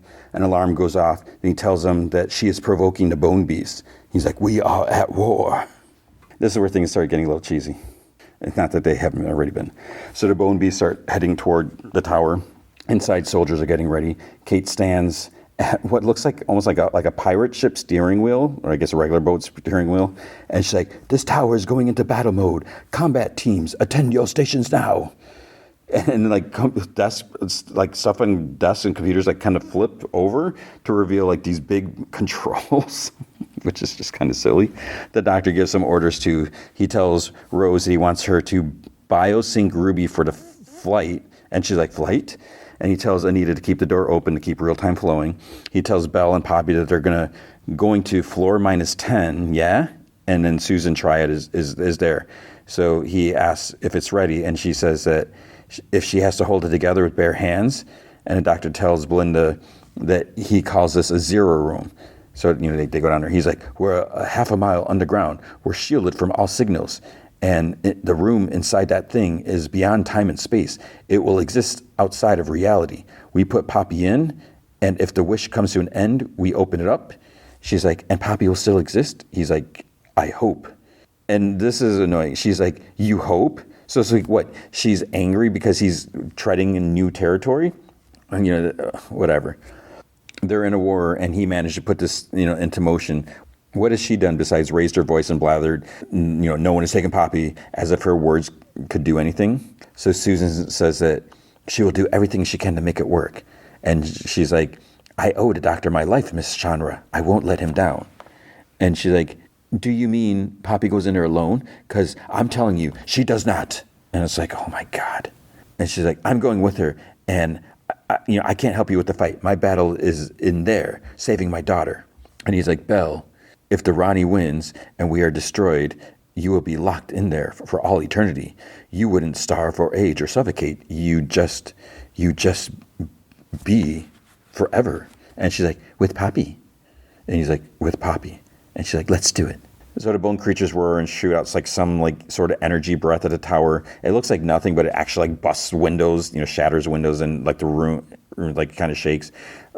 Either it's strong energy or weak windows. Kate orders parallax cannons to be fired.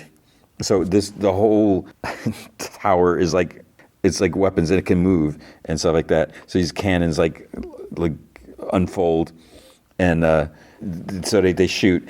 Beasts get hit, but it's the results just there's nothing happens. It just hits them, no damage. I don't know. Maybe it's weakening them.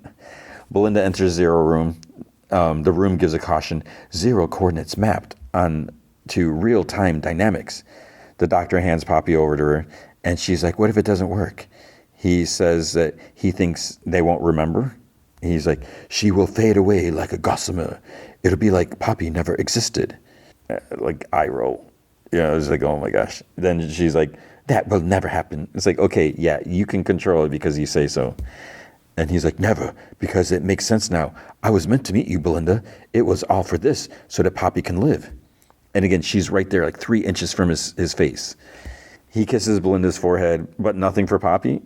And then she puts her hand out to wave, and it's nothing. And then he's like, close it. Poppy blows him a kiss, and I guess now he finally acknowledges her, blows one back. Containment box sealed. More firing, laser fires at the beast. The tower's taking damage. You see inside a huge support beam falls in the middle of the room.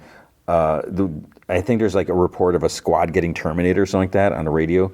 Rose injects a booster shot or something into Ruby's arm. She's like, ow. And Rose says that it's a biosync up thing. It makes the software respond to you. There's a little electrical explosion. It's some random dude gets knocked back. He's not important because he doesn't have a name. Mel says, the Indigo device is a transmat, like a matter transporter. You'll be fine as long as you don't press the yellow button. So Ruby has this little harness thing on. She goes to fix her collar, but she accidentally presses the yellow button. And she's like, you'll be fine as long as you don't press that. She disappears, but she reappears behind him. And she's like, oh my God, it really works. The doctor comes in and tells her to press the blue button. That'll get her to Conrad so she can stop him and bring his wish to an end. And she's like, well, how do I do that? What do I do? Can I punch him? And Kate's like, yes, you can. They get another hit. More rubble crashes down. It hits some other nameless random agent. Someone calls for a medic. Kate redirects the parallax cannons and pew, pew, pew. Ruby says, what about Anita and her magic door? She's like, can't she get us into the palace? And the doctor says Anita needs to keep that door open or you lot will slip back into the wish. The Bone Palace is protected because, why? It has a threshold. And again, they say it like it means something. He's like, if you tried to transmat in there, you'd be pureed, baby girl. And she's like, nice. He's like, I need to get in there, lower the threshold so I can stop the Ronnie. Mel asks, how can he do that? He's like, oh, I tricked her. He pulls out his Sonic, and we see back to when they face each other, and then he holds up his Sonic, copied her coding. So I guess it didn't blow up or whatever, or get destroyed. Suppressing the Sonic causes Ronnie's flying glider scooter thing to fire up and launch out.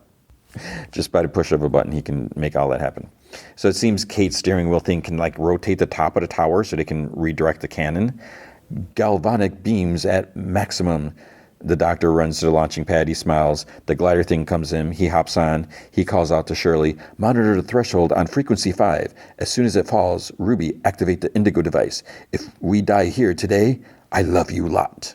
He flies like over the Thames River, under the Bone Beast. The music swells. We see Susan Triad issuing orders around the Zero room box. Then it cuts inside.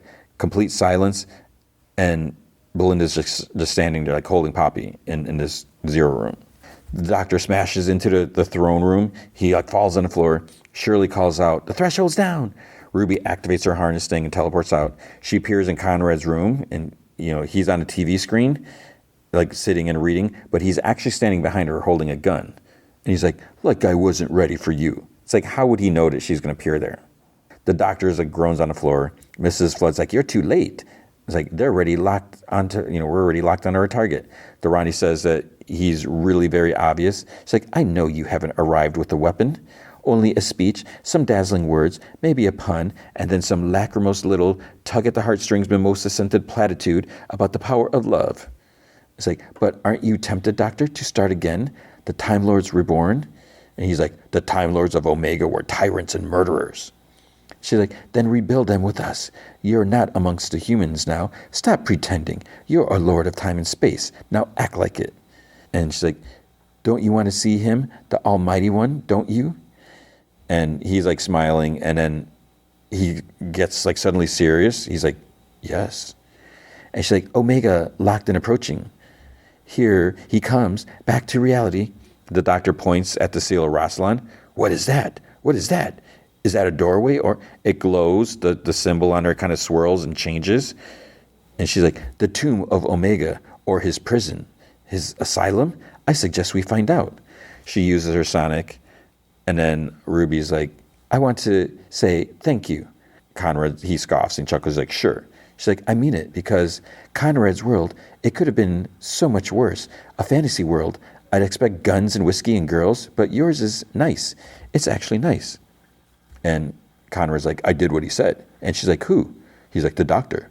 He told me people just want to be safe and fed and warm. So that's what I did. And she's like, and you tried to give everyone a family. All that time we spent together. You never mentioned your dad. You never mentioned your father. So he was kind of relaxing, and then he raises his gun up. And she's like, and I wonder why. He's like, you don't know me at all. So then at the seal, there's like kind of double heartbeats. Durrani and Mrs. Flood comment, Omega lives. And Ronnie's like, I summon you, creator of Time Lords, come back to this world. Ruby says to Conrad, it's like, but some of it was true, you and me, because I was there, Conrad, in the dark when I made you smile. And we see like some flashbacks like at the pub and walking down the street. And she's like, that was real. And then those weird seeker typing alien things, Omega, Omega, Omega, Omega. They're saying that over and over again. The drone guards, the Ronnie, there's so many people. The Ronnie tells the drone guards to stand by. The seal opens, and you see this giant clawed hand like come out, or wait, is it a foot? And she's like, what? This giant skull creature starts crawling out. It roars at them, and the doctor's like, Ronnie, get back. And she's like, but what is it? And he's like, the Underverse is a world of legends, so Omega has become his own legend. He is the mad god, the titan, the original sin.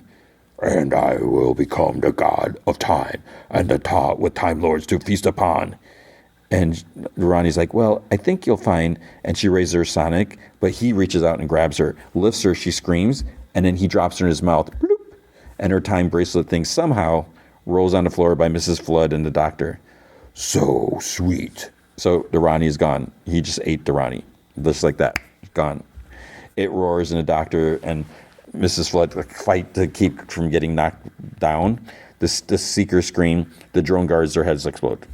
Conrad and Ruby look up at the noise and the rumbling. Ruby looks at Conrad's gun, and then he raises it at her again. The Beasts of Omega, that's what closed captioning sometimes calling this, because I don't think it's really Omega, or it's a Beast of Omega, I don't know. It growls. The doctor tries getting its attention. Omega, Omega, remember me? my little doctor. And he's like, it's been a very long time. May I introduce you to the Ronnie? And he points to Mrs. Flood. This little thing? Mrs. Flood puts on a time bracelet.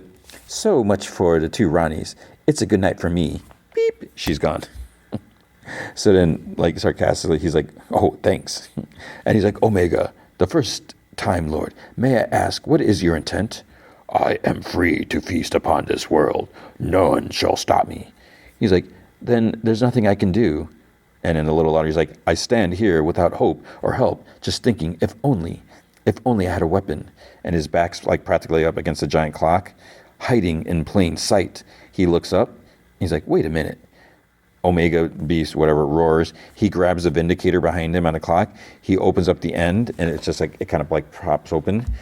He's like, the power of 1 billion supernovas. He just shoots out this like beam of energy at it. Conrad's still holding the gun at Ruby. She hits a button on her strap, and then she disappears. He's confused, and then she reappears behind him, and she's holding the magic wish baby. And she's like, Conrad. And she kisses the baby's cheek. I wish you to be happy. And then he disappears. The doctor continues shouting and blasting at the beast Omega. Ah, back to hell. Ah. It tries like hanging onto the edge of the doorway, but then it falls back. The door closes. That's it. It's done. Ruby's standing with the baby. She kisses it. She's like, end the wish. The room starts to change. From outside, the bone palace starts to like retract, like disintegrate, whatever. The doctor thinks back to Durrani saying, don't you ever wonder deep down in both your hearts where your TARDIS is? He looks around, the room starting to disintegrate. He sets the Vindicator down. I guess he doesn't need it anymore. He starts running down the hall before the hall's gone. Ruby is suddenly standing in a TARDIS with the baby. It's like, how did that happen? Conrad's chair is there, and she chuckles, we were in a TARDIS. So Conrad's room was in a TARDIS. I don't know how the Ronnie managed to change it, whatever. I guess part of the wish. The doctor kind of jogs down the hall. He sees it disappearing behind him. There's a closed door in front of him, so it's like he doesn't have anywhere to go. He turns, or the door turns into the front of the TARDIS, and then he takes out his key, twirls it, and laughs. He runs inside the control, and he's like, back to floor -10. Pulls a lever, big thunk. And then he stands in silence. Ruby whispers, can we wish for Poppy? He's like, but then she might vanish when I do this, because I must. He gently kisses the baby's head. No more wishes. So then an even bigger thud happens, jerks the TARDIS. The baby, what was it? Desiderium. It cries a little, because I think didn't they say it never cried? The doctor stares at the door. They've arrived in the basement. He exits, and Susan's just like, I don't know. He goes to the Zero box, opens it. There's like lights and steam. Everyone's down there. Everyone came down there now. The door opens, and we see Belinda's just standing. But then the camera pans down, and Poppy's there standing behind her. The doctor cheers with glee. He squats down with, he's like, just gets down. He's like, so much emotion. He takes Poppy, holds her up. Everyone cheers. He kisses Belinda on the forehead. And then in Ruby's mom, in Carla's kitchen, he's holding the baby, the wish baby. He's like, even though he's human by birth, we just don't know where in time and space he's from. So he hands the baby to Carla, to mom. And Ruby's like, hey, he's a foundling just like me. And the doctor's like me? Ha! He's like, so I thought, who's the best mother in the world? And then Graham's like, me, but I'm busy playing poker. And then Carla's like, we can't just, there's paperworks and all sorts. And the doctor's like, paperwork is sorted. And Graham looks at him, and she's like, Joseph. Joseph was my late husband's name. And Ruby's like, Joe Sunday. Carla's like, and what about you, doctor? Ruby says that you're a father now. He's like, uh-huh. Graham's like, I pity the child. And then she's like, but what will you do? You can't run around Carla's like, you can't run around like a nutcase anymore. Things will have to change. He's like, I know. So Poppy's giggling in a playpen, looking up at Belinda and the TARDIS. The doctor comes in, Poppy, where's my girl? Belinda says, she's already too large for it. She'll climb out. This place is a death trap. And he's like, I know. We're going to need rails all the way around. And Ruby asks, I was like, what are you going to do, the three of you? Like, settle down? And Belinda's like, absolutely not. She's like, my daughter's not going to have a boring life. It's like, we can go anywhere and show her everything. It's like, I'm going to then she's going to take Poppy's jacket off because she's like, it's always cold in here, but for the first time, it's too warm. And the doctor's like, that's the TARDIS accommodating. And Ruby's like, one thing I don't understand, how come my memory was different? Why did I remember things that no one else could? And the doctor's like, I have no idea, but we have seen many strange things together, Ruby Roo. And she's like, hey, it's a skill. And they laugh. Belinda says that they'll need a room for toys. And he's like, we can do that. We can turn the TARDIS into anything. He's like, we can put a room off there or anywhere. So then she's like, I wonder where we take her first. So they're discussing places. Ruby's like watching them. It's like, is she a little sad? The doctor mentions, because Belinda would want to go to like her home, to India or whatever. And the doctor's like, in the year 60,000, there's a planet called New Delhi. So then Ruby's watching them. They're kind of like passing Poppy's coat, like they're folded like back and forth, and while they're talking, and they're not realizing it. So it's like, wait, does no one want to hold a coat? But they like fold it, and then they like kind of hand it over. And Belinda says it's funny how before she just wanted to leave and go home, and he's like, now she wants to stay. He's like, I knew it.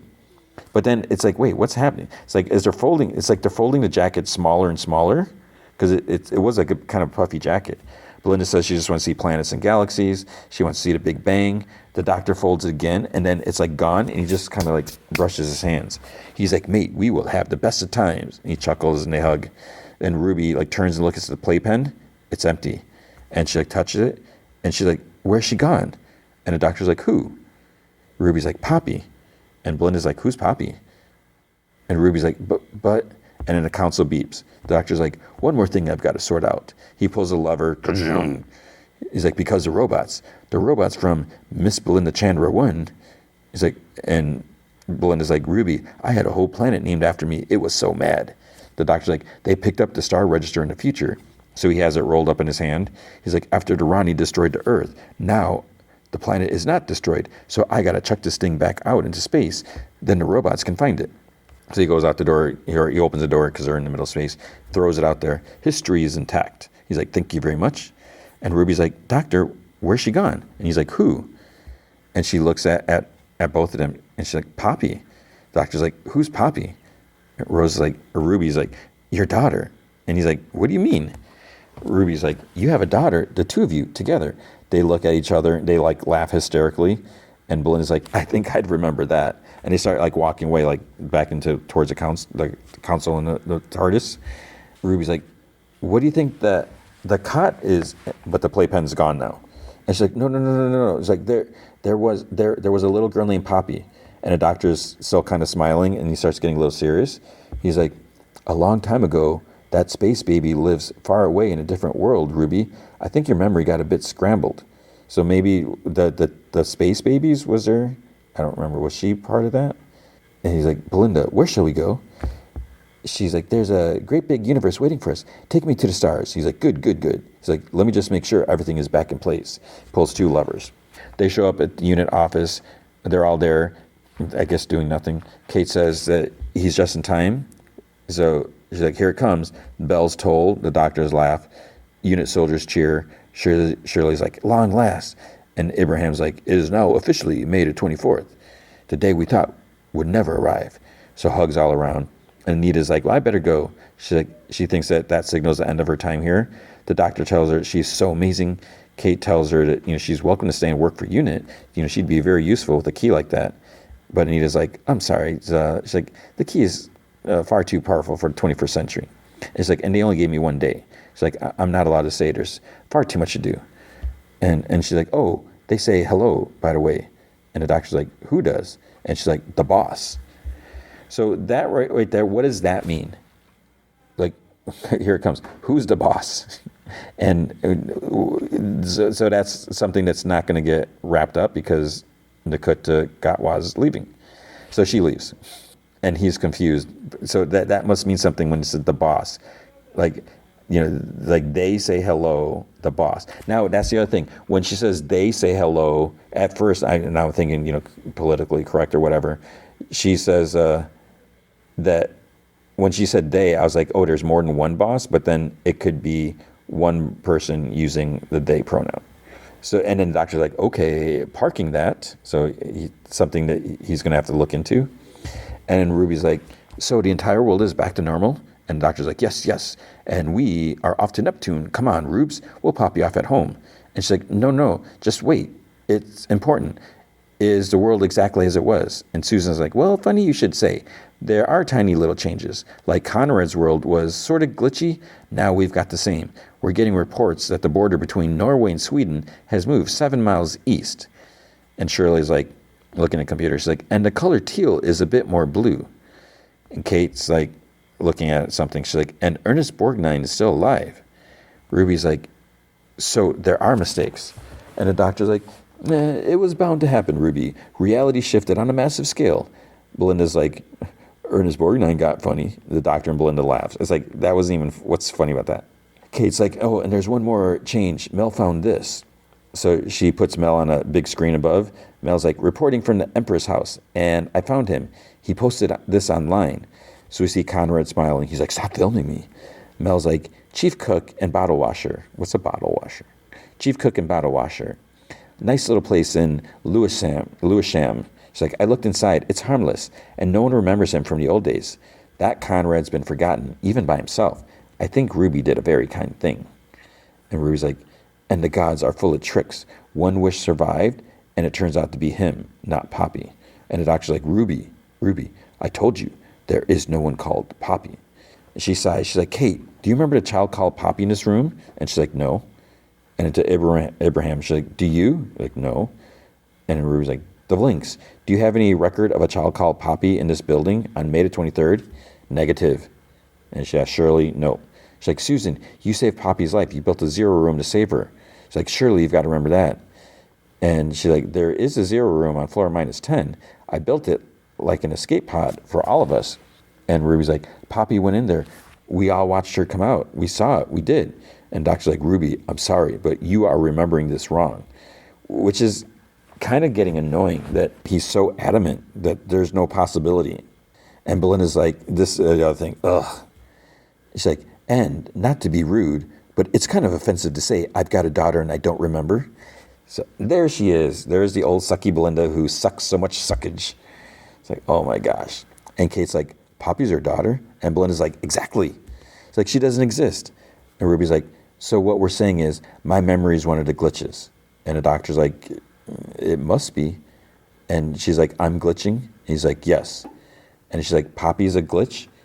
Yes. And she's like, except the glitches were real before they changed. Because I was right in the wish world, wasn't I? And I'm right now. Conrad wasn't some nice, happy chef. Was he, Kate? And she's like, no. And she's like, and that's not teal, is it, Shirley? And she's like, no, it's too blue. And she's like, don't you see? There's another world, a slightly different reality, and it might just be a tiny little change, but she's a child. She's a little girl, and she's so beautiful. Her name is Poppy, and she's lost somewhere out there. And the doctor is like, he's being such an ass about this. And, you know, heaven forbid that he could even possibly be wrong. He's like, Ruby, I'm not wrong on this. And Ruby's like, doctor, one life has disappeared. And you know this can happen. You know this better than anyone because it happened before. It happened to me, remember? And there's a flashback where Doctor tells Grace that he's like, oh, I'm looking for your daughter, Ruby. And she's like, who's Ruby? So Ruby's like, that Christmas, I was that life. I ceased to exist. And you did everything you could to bring me back because you couldn't bear a world without one person missing. And Belinda's like, you did that for me too. I was trapped in that time explosion. And she's like, I was a baby and you were there. You said you went through my entire life. And he's like, that car when you were 7. And we see the doctor save this little girl from almost getting hit by a car in the road. And she's like, that was you. And he's like, yeah, but... And she's like, you saved me. And Susan's like, I'm barely a year old, born out of TARDIS, remember? She's like, you set me free and saved my life. Kate's like, you saved all of us. Sometimes I think we're all your children. And then the music majorly swells, and the doctor looks at each person. He's like, we're missing one person. Ruby takes his hand. She's like, your daughter. He's like, I have a daughter? And she's like, yes. And chuckles. And Belinda's like, if Poppy's real, that means she was mine. And the doctor's like, I will find her, Belle. I swear on my life, I will do anything to find her. And then he heads like towards the TARDIS.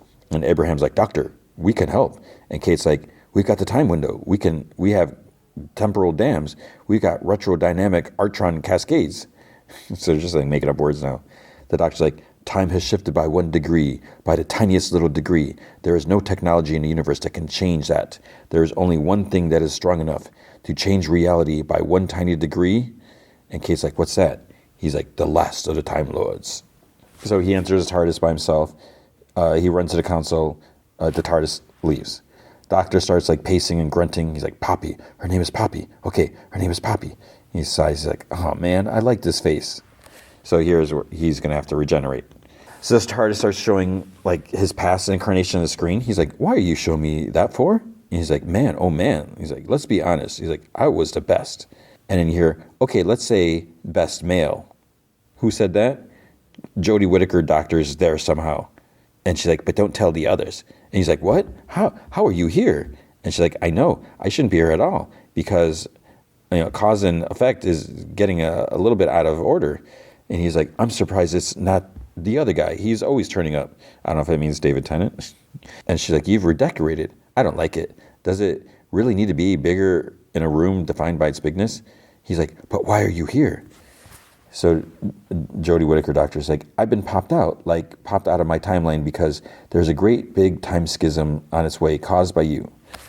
And our current doctor says, time needs to be shifted, doctor. So I am going to punch a ton of regeneration energy into the vortex to jolt it 1 degree. And she's like, giving your life? He's like, a life for a life, because I saved the world at the expense of 1 person, and that is no world at all. And she's like, there won't be any world if you rupture the time vortex. You could damage the whole creation. And he's like, is that why you're here, to stop me? And he's like silent. And then she's like, nah, it was never going to work. So she like hugs him. And she's like, blimey, you're gorgeous. Your face is absolutely beautiful. It's like, is this really necessary? Whatever. And he's like, well, it will be our last one if I get this wrong. And she's like, don't get it wrong then. He's like, good idea. He's like, we're going to eat my soul. No chance of a bi-generation? And she's like, no chance of what? Because maybe they didn't exist before. She didn't know what it was. And he's like, never mind. He's like, forget I said anything. He's like, this is going to hurt. And then she's like, try shifting your 3rd strand of phenotype markers 1 microspasm to the left. Just might help. And he's like, oh, that is clever. He's like, but hold on, I'm older than you. Why didn't I know that?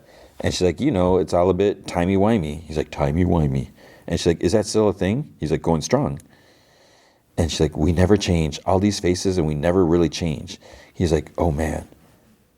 And she's like, you scared? He's like, terrified. And she's like, don't go in fear. Go with that lovely smile. And he's like, I just wish we had longer. And she says, maybe we always wish that. And the TARDIS warbles. It's like, we're stretching the timeline too far. And she's like, I've got to go back to my old life. He's like, bye then. Good luck. And the doctor, he's like, I love you, doctor. I'm like, what? And Jodie Whittaker doctor's like, I never say things like that. He's like, that's why you've got me. And she's like, I should say that to Yaz, who was her companion, I guess. He's like, you never do, but she knows. I have no idea what happened to Yaz because I never finished her seasons. He's like, she knows. So then Jodie Whittaker's like, goodbye, doctor. And she's starting to like fade in and out. And he's like, goodbye, doctor. So then he puts like both his fists like at his midsection. He's like, "Urgh," and then he like kind of pulls out regeneration energy or something like that. So it's like swelling in both hands. He holds them kind of like in front of him, like his fists still like touching. And then he separates his arms. And then he shoots the energy up. And then he pulls it down, redirects it at the console. There's sparks going everywhere. Screens like shatter. And then the doctor's like lying in the grass somewhere. And he's confused. It's confusing. Like, he was just in TARDIS. Now he's in the grass. He stands up, and then the energy swells like in his hand, and he blows on it. And he's like, not yet, not yet. So the TARDIS is there. There's like very green landscape, like area, yard or something like that. And then Belinda walks out of the house, and she's like, there he is, Bad Penny. Go on then, mystery man. Where have you been? He's like, oh, I would love to be called Bad Penny, but what happened? She shrugs. She's like, you were there, and then you were gone. But come on, she's waiting. He's like, and he's like, who is? And she's like, Poppy. he like runs into the house and he's like, Poppy. And she's playing on the living room floor and he picks her up. He's like, Poppy, Poppy, Poppy, Poppy. And Belinda's like, isn't she beautiful? And he's like, the best. How could I forget? Remind me, what happened? What happened again? Well, I was with you. And then, and she's like, well, we stopped at Ronnie. And it was like, wait, we? What did she do? It's like, we stopped at Ronnie. And then I turned around and you were gone. And I had to get back home because that was the point. All this time, I had to be here in this house at 7:30 a.m. on the 24th of May. Remember? I kept telling you every time we landed. There's a flashback of her demanding that he get her home. But this time, she says she needs to go back for Poppy.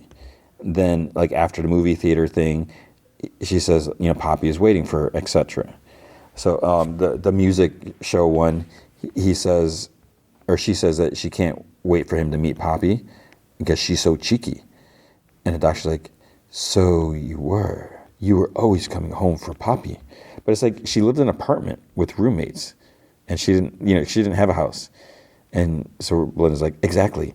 I got taken away by the robots on the 23rd. And for my timeline to get back to normal, I had to be here for Poppy on the 24th of May at 7:30 a.m. And he's like, but why 7:30? And then her mom comes out from the other room with her violin in a case, and she's surprised. She's like, bit early for a gentleman callers, Belinda, but he is a nice one. Belinda introduces her mom to him, and he says that he's heard so much about her. He kisses her hand. Then she's like, this is one of the doctors from the hospital. And her mom's like, at last, I keep telling her to bring home a doctor. And she's like, Ama. And she's like, no, not for you, for me. And then the doctor's like, oh. And she's like, you see, I have this pain down my left side every time I turn. Car honks outside, so it's for her. So she says that she had to be home because she's on nights, Belinda's. So her mom and dad had Poppy, so she had to be back for 7:30 for her mom to go to her. She has like a show or recital or something like that in Manchester or something like that. And she's like, you really have forgotten? It's like, I'm glad you managed to find us so you can finally meet Poppy. It's like, this is Uncle Doctor. He's like, I'm her uncle. And she's like, well, I thought it sounded nice. And he chuckles, he's like, who's her father? And she's like, I told you. And he's like, remind me. And she's like, her father's Richie something, whatever. And there's a flashback. She's telling him. And so it's like, I don't know if they filmed them originally and just held on to these pieces. So she says that she's known since she was 21. They got together and Poppy was born. She's like, we're not together anymore. We both wanted different things, but he's a lovely man. It's like, he sees her all the time. He's a good soul. It's like, you'd like him.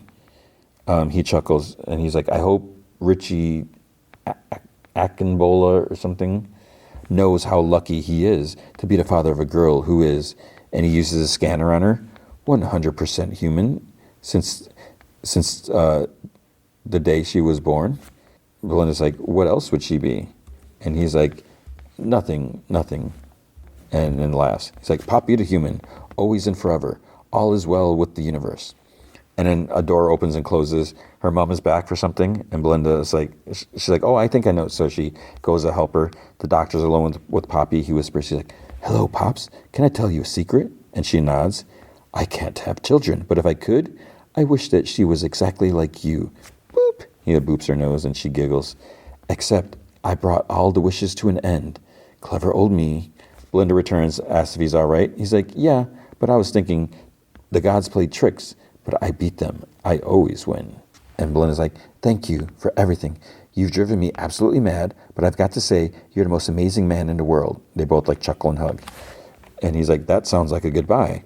And she's like, I wish we could come with you. I'd love to show Poppy the stars, but you know what happens next. She'll be shot at by some lasers or hunted by cartoons or blown up by mad time ladies. I can't do that to her. Then outside in the yard, he's like, it's been an honor, Miss Belinda Chandra. An honor, a nightmare, and a triumph. And she's like, maybe when she's grown up, you could come back, take me to Neptune. The doctor's like, I'd like that. And she's like, I'd love that. But will you? Will I ever see you again, or do you never go back? He's like, I hope you'll see me again, but not like this. And he points to his face. And she's like, what does that mean?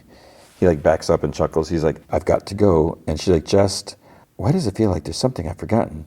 And the doctor's like, that's our lives, Belinda. We travel in and out of the slipstreams of time. Beautiful things can be forgotten and gone, but they still happened somewhere.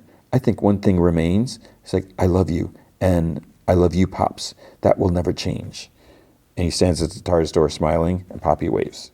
So he leaves, and Poppy doesn't even freak out that it just disappeared. But then when the TARDIS is like floating in space, and he smiles, he's like, don't want to do this alone.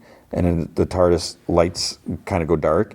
He stands at the door looking out. He's like, but then he's like, I'm never alone with you, Joy.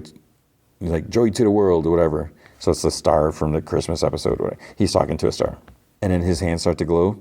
He's like, and that is exactly what is happening. This has been an absolute joy. So is that Nakuta Gatwa saying? And then he glows with energy. The TARDIS like changes. Energy explodes out from him brighter and brighter. And then it's Billie Piper, Rose Tyler. But it's not. So it's like, what does this mean? That's the end. Now, there's speculation. Is she really going to be the Doctor? Because, well, one, it is not Rose Tyler becoming the Doctor.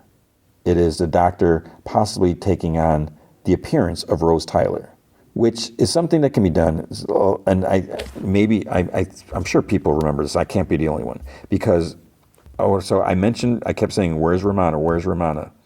And the thing is, there was 2 Romanas, because Romana did regenerate. Shortly before Romana 1 regenerated, there was an episode, I forget the name of the episode, where Romana and the Tom Baker Doctor, they were on some planet, there was some princess, and then that actress ended up becoming Romana too. So I guess Romana was able to choose her face, and she liked the face of this princess or whoever it was, and took that form. So there could be some, it seems like every single regeneration is differently depending on the stress and the conditions and all that. Because I remember, it wasn't like Peter Davidson, he was kind of walking around while Tom Baker was still there. Like he knew it was happening, but he was like a shadow form. I don't know. So it's possible somehow, for some reason, Rose was on the Doctor's mind or TARDIS or whatever, and he took her form. The problem where people are kind of like, maybe she's not going to be the Doctor, because is this like just to throw us off, is at the end in credits, it's like Nakuta Gatwa, the Doctor, Jodie Whittaker, the Doctor, and then it's like, and introducing Billie Piper, which doesn't make sense because she's been on the show before. But it didn't say and Billie Piper as the Doctor, and usually it says that, so I don't know what that means. But now the speculation is what's going to happen. Some people are saying that in the UK or whatever, Doctor Who ratings are down. A lot of people are trying to blame Disney, but it's like, I thought Disney is just a distributor and maybe producing. But if they're producing the show, what exactly does that mean? How much say do they have it? Because I thought this was still like a BBC production. And a lot of people are trying, because like I saw one thing, like one comment somewhere where people are like, Disney ruined Star Wars, they ruined Snow White, and they ruined Doctor Who. It's like, yeah, shut up. But then there's another thing. I was trying to figure out, like, why did Nakuta Gatwa leave? Some people are speculating that Doctor Who won't be back until 2027. So, like, not at all next year. I had no idea. But yeah, so that was the episode. It was kind of long, weird. Some people were saying that they, like, reshot the ending to include the regeneration. Other people are like, no, that's not true. I don't even know what's going on. But that's the end. And it's bonkers. I don't know what Billie Piper being there means. So we'll have to wait. All right, Star Wars Andor, Season 2, Episode 8, Who Are You? And I just realized now who said that, like what it's from. This episode was pretty crazy. Things are finally happening. Things, it's like, holy crap. And this was like the first time, like right after I watched it, I was like, I should need to watch the next episode. And I do that. Yeah, obviously I need to watch the next one, but this is like immediately, where you usually, I was like, okay, I watched it. What else? I got to get ready to watch something else and read something else. But this first time I was like, I totally wasn't even thinking. It's like, I need to watch the next one, but not yet. I need to get all this stuff out of the way. So let's get to it. So on Gorman, Cassian's putting the sniper rifle together. Then he hears someone outside. It's the Captain Kaido guy that just came there, who's like kind of in charge of everything. You know, he's supposed to be taking orders from Dedra, but not really, but sort of. So he's yelling that wants something done quickly, double time. He's like, that's an order.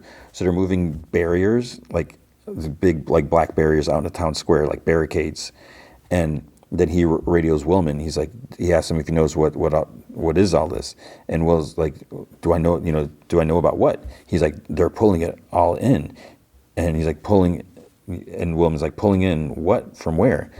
Andor's like, the barricades. He's like, what's going on here? So then in the Resistance underground, and they're like literally underground because they always like have to come down these stairs. This dude says that they're opening up the plaza. Then someone says to Willman, and he's like, listen, and he's like, did you hear that? And Cassian's like, I'm looking at it. He's like, they're not opening anything. And he's like, they're putting a shell around the building. And Willman's like, what do you mean? And Cassian's like, I won't get a shot from here. It's like, they're building a fortress. So Dedra's in her communication room. She's waiting again for Partagaz. So he apologizes again for keeping her waiting. She says that there's reports coming in from the countryside. And she's like, they're saying that we've landed mining rigs. And Partagaz is like, you seem animated. And she's like, rumors spread quickly these days. Well, I'm sure Captain Kaido had his assets in position. She's like, that's why I thought it was urgent we speak. He's giving orders to barricade the building. I saw that. Seems a wise idea. She's like, the mining equipment already on site? Is that a story Director Krennic wants to be telling? And he's like, we're done with local rumors. The only story that matters is Gorman aggression, the threats, the inexplicable resistance to imperial norms. We need what's in the ground. The Empire has been patient long enough. Our struggle with Gorman are well documented at this point. So we see the Gorman resistance. They're getting their weapons ready. So its news reporter talks about the Gorman resistance to imperial norms, exactly what he said. So is this reporter a plant for the Empire? You know, they're trying to like create this, whatever, just, what's the word? They're trying to, I can't think of the word, narrative. They're trying to create this narrative that the Gorman are resistance and rebelling and all this. So, you know, people are asking, how long can the Empire's patience be tested? There are rumors of a general strike. Cyril's mom's watching the news because they mentioned something about attack at a naval yard, you know, mass curfew violations, all this stuff. Cyril's in his apartment adjusting the toy spiders on the shelf. His doorbell chimes. It's an officer is like apologizing because comms are down. They're making rounds. Imperial employees are to report immediately to the IOC building, and then he just walks away. So the resistance comes out. They're yelling that they've opened the plaza. Caro's watching. He was the leader, I thought, but I don't know if he is so much anymore. His daughter Enza comes up to him, and Caro says it's a trap. And she's like, I've been worried about you. And Caro's like, they want us out there. And she's like, Father, please. And he loudly says that, he's like, you could stop this. It's not too late. And she says that people need to be heard. And he says that Imperials have been begging them to fight. And she says that they can't just stay silent any longer. He's like, silent? We've been silent. We'll be silent when we're dead. And he walks out. He's like, I got to stop it. Gorman resistance gathering people in their march. They're gathering them to come to the plaza. In basic, they chant, we are the Gore. The galaxy is watching. We are the Gore. The galaxy is. Andor starts taking his rifle apart. Then there's like two sections, you know, so he's got like, it's a weird blaster. I'd like to look at it more. Caro tries telling them that it's an Imperial trap, that there's nothing for them here. Cyril's close by, and Caro sees him, crosses over to him. He's like walking the streets. He's like, you dare walk our streets? You dare walk among us? He tries grabbing Cyril, but Cyril like grabs him, pulls him into the doorway. And Caro's like, all this time, how could we be so foolish? And Cyril's like, I meant you no harm. And Caro's like, how do you say that? How do you speak the words? You've destroyed us. He's like, I was here to trap outside agitators. And Caro's like, look at you, even now. People know what you're doing. We had reports all night that there's mining equipment being dropped all over the planet, rigs and droids. And he's like, that's a rumor. And Caro's like, are you mad? That I believe that it's worth saying. Like, what kind of being are you? And then it's Caro's turn to push Cyril against the other side of the doorway. And he's like, what's in our ground? What is it you've been sent to steal from us? And then Cyril grabs Carl and shoves him out in the street, and he like falls. And Cyril just continues like walking forward. So Captain Kaido is watching the plaza from a balcony. He enters, and Dedra's like, is everything, if everything is as he wanted? And he's like, what I want is a comfortable ride home. But let's not confuse the chain of command. I'm the trigger supervisor. You're the finger. Make sure you're available. And he walks out of the room. So it's like, is he he's in charge, but he's not, but he is? I don't know. At the hotel, Cassian goes to that clerk guy to recognize him. He's like, I'm not sure if I'll be back. And the guy's like, not to worry. He's like, you were never here. And Cassian's like, huh? And he's like, didn't log you in. Then a horn blows a couple times. And Cassian's like, hey, I hope things work out for you. And the clerk guy, he's like, rebellions are built on hope. Andor just kind of like looks at him, and then he steps out in the plaza. The protesters have arrived. They're coming down some stairs, and he starts going like up in the opposite direction. But it's like, at this point, I'm like, oh crap, is he going to bump into Cyril? Are they going to see each other in the street? Andor like stops at a column. He like looks around, and Cyril walks right by him as Andor is like looking the other way. So close. Because, Cyril was like on the hunt for him for the longest time. He was like obsessed. So Kaido continues getting his men ready, but it's like, ready for what? Cyril moves. Andor reaches the top of the stairs, but then he turns back down. He puts a comm in his ear. He asks Willman, he's like, can you hear me? Willman is like agitated, and Andor's like, where are you? And Will's like, I can barely hear you because he's in a crowd. Then Cassian sees someone on a balcony at an Imperial building, and he moves to the side and he looks with the scope. It's Dedra. And, she's watching, and then she goes inside. So he missed his chance. Cyril pushes like through the protesters, and then, I can't do it. A TIE flies overhead. He reaches the front, and a soldier like roughly like puts his hand on his shoulders, like, no way through. And Cyril's like, I work here. And he shows the badge, his ID, and the soldier still has like blaster pointed at him. Cyril calls some dude inside, and he like waves him in. So then he pauses, like listening to a reporter talk. Is clearly not telling things the way they are, because they're calling it like a highly volatile insurrection, that can be seen behind them, but they're really peacefully protesting. Cyril gets pulled in by two Imperials, and they like kind of roughly like grab his arms, like practically drag him in. So he's not happy being manipulated like that.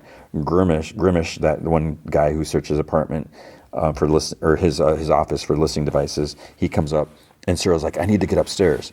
And Grimish is like, it'll be just a minute, sir. He's like, they're just making sure we're all safe. It'll just be a minute until things calm down. So he directs him to the side room. So he goes in there. There's like double doors. There's like one, and then he goes in the other one. There's like 6 Imperial security droids, like K2SO. They're like sitting there, and there's like some other people. They don't really look like Imperials. I don't know who they are. And then one droid seems to like lock eyes with Cyril and just like stares, and while the others are just forward. So it's got to be K2S2, right? Maybe? He's got to pop up on the show at some point. Cassian watches from the outskirts of the plaza. Kaido tells the guy to close all the exits.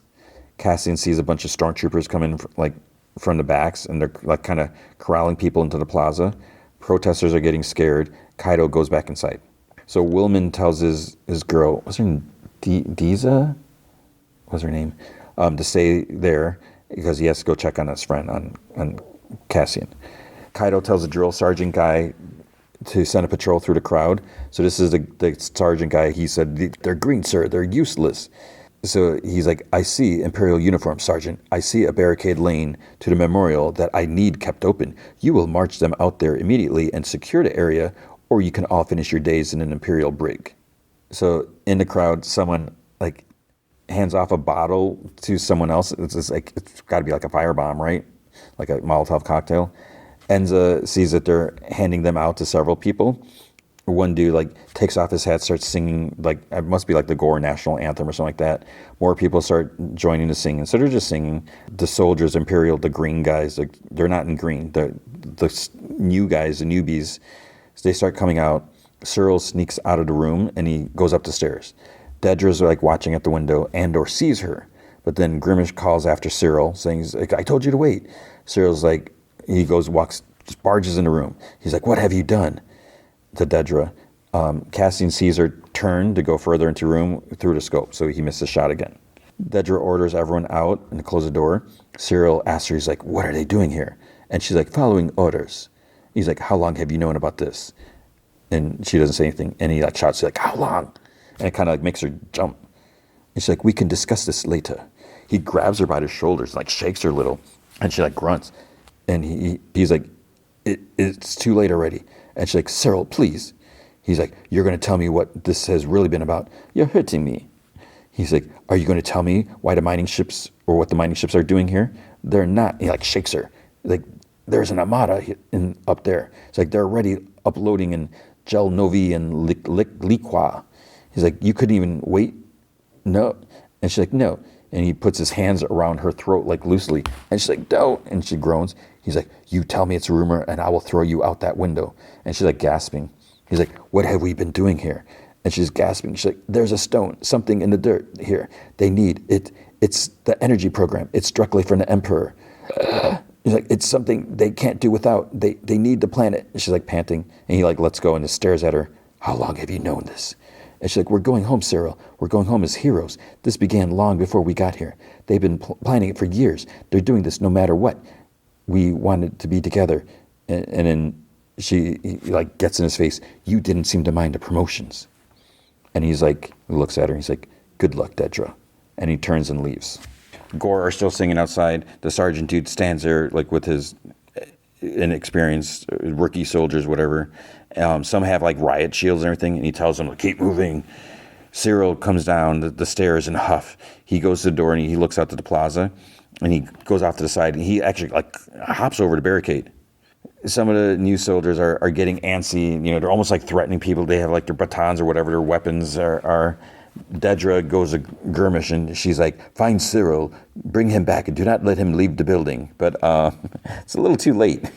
He's like in the middle of the plaza now, practically. Gurmish says Partagaz is on the line.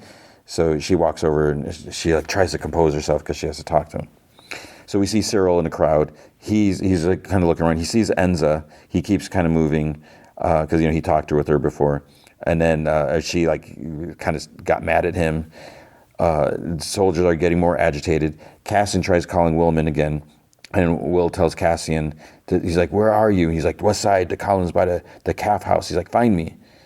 And then someone throws something at the soldiers, and more stuff is getting thrown, like glass or bottles or something like that, and they're like pushing on the barricades. So the stormtroopers are like standing, Willman moves, like Cyril's moving, so this is all starting to heat up.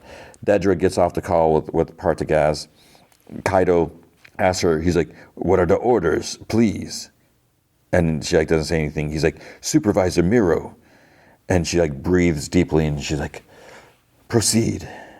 So then they call someone like a sniper, and Kaido's like, fire at will, repeat, fire at will. So Dedra just stands with like her back to him, like not even looking at him. So another couple TIE fighters just like fly over or whatever. This one was like a Wookiee. And the crowd's like pushing, because they're starting to get antsy and tense. Sniper's aiming. He aims. He shoots one of the new soldiers. He goes down. And he's like right next to the sergeant. And the sergeant's like staring. He's like almost like in shock. Then finally, like second or two later, he's like, man down, get him out of here. And he's like, open fire. So like there's this one guy like up on a structure, like waving a flag. He gets shot. He falls down. Protesters start screaming. Another soldier shoots a protester at point blank, not even doing anything, right at the barricade. Just like, phew. And we see this woman get shot. Then a Gord, it's like some of them have weapons, so they shoot a soldier. Cyril's just like standing in a daze as he's seeing this. Andor, he puts the two pieces of his blaster together. He like looks, he aims. He's looking at the balcony, no target. Stormtroopers on the stairs, they start moving forward. They're shooting. One goes down right away. The ones on the stairs, they start shooting. Willman sees the shooting. He turns. He starts shooting at the stormtroopers on the stairs. Enza's like taken to the side by like some of her fellow resistant people, whatever. She grabs a blaster. She gets ready to fire back. The sniper's still shooting, and he's targeting Gormans now. Others find their escape is blocked because the Imperials like locked up the place. Andor is like, he's just standing in the chaos. Then Gore, he throws one of those like Molotov cocktail things, whoosh, big thing, a ball of flame. Kaido's like watching from inside. It almost has like a hint of a smile because this is all what they wanted to, cause all this chaos. The Gore woman gets shot. One of the main fighters, whatever, she's done. She's gone. Another main dude, I forget their names. It doesn't matter. Sorry, he gets shot. Cyril's still like standing. Gurmish tells Dedra that Cyril's out there, and she goes to the balcony. He's like, it's not safe. And then Andor sees her. He aims, but then she turns around and goes back in. So not enough time. He gets so many like close shots. Kaido's like, put them out there. So then the Imperial security droids, the K2SO type droids, they start marching out. Chunk, chunk, chunk. One kicks the barricade. It slides with a massive force, knocks a couple Gore over. They just go flying. Another Gore like turns a run and like bumps into Enza, knocks her down. So then a droid's like headed her way. She tries like crawling to safety, but then it's kind of weird. It picks her up and tosses her. She goes flying, and she probably goes like maybe 10, 15 feet up and maybe like 20, 30 feet across. And she lands on the ground in the plaza. And then she's like just laying there with her eyes open. So it's like, did that kill her? Which, yeah, that's going to hurt and everything like that. But I just weird because it's not like she landed on her head and crushed her skull or anything like that. And I don't know if it just grabbed her back harshly or she just grabbed her by her clothes. But I think she's dead. Cyril is still standing there. People are getting shot all around him. There's laser fire. It's almost like it's going past him. He's watching people go down. Someone finally bumps into him, but he's still just standing there. It's like, what are you doing, dude? The hotel guy, he's been hiding behind a desk. He gets some guests to leave the front because they're like ducked by her. He's like, move away. Then he sees there's some stormtroopers outside. So he tosses a grenade at the door, and he's hiding behind like the counter. And then it explodes. It goes out. Stormtroopers go flying. But it's like, wait, that blast probably didn't just go forward. It probably went all around. So it's like, is he dead? Did he just like sacrifice himself to take out some stormtroopers? So Andor almost gets another shot at Dedra because she's standing with Gurmish. But then that explosion distracts Andor because then he look like, what the heck? Dedra, she goes to the balcony door and she's just looking outside. Cyril, what's he doing? He's still standing. He's like Elton John. I'm still standing. He's just standing there. Then he sees Andor. Andor is looking. He's looking in the scope. He's got a shot at Dedra. He's lined up. He's got her now. Dead center. But Cyril just runs and tackles him. They go flying into the cafe, the calf house, like over a table. And Cyril manages to get up. He like slugs Andor before he can get up. And then he slams his head against the ground. He gets on top of him. He like grabs him and then he's like, slams him down on the ground again.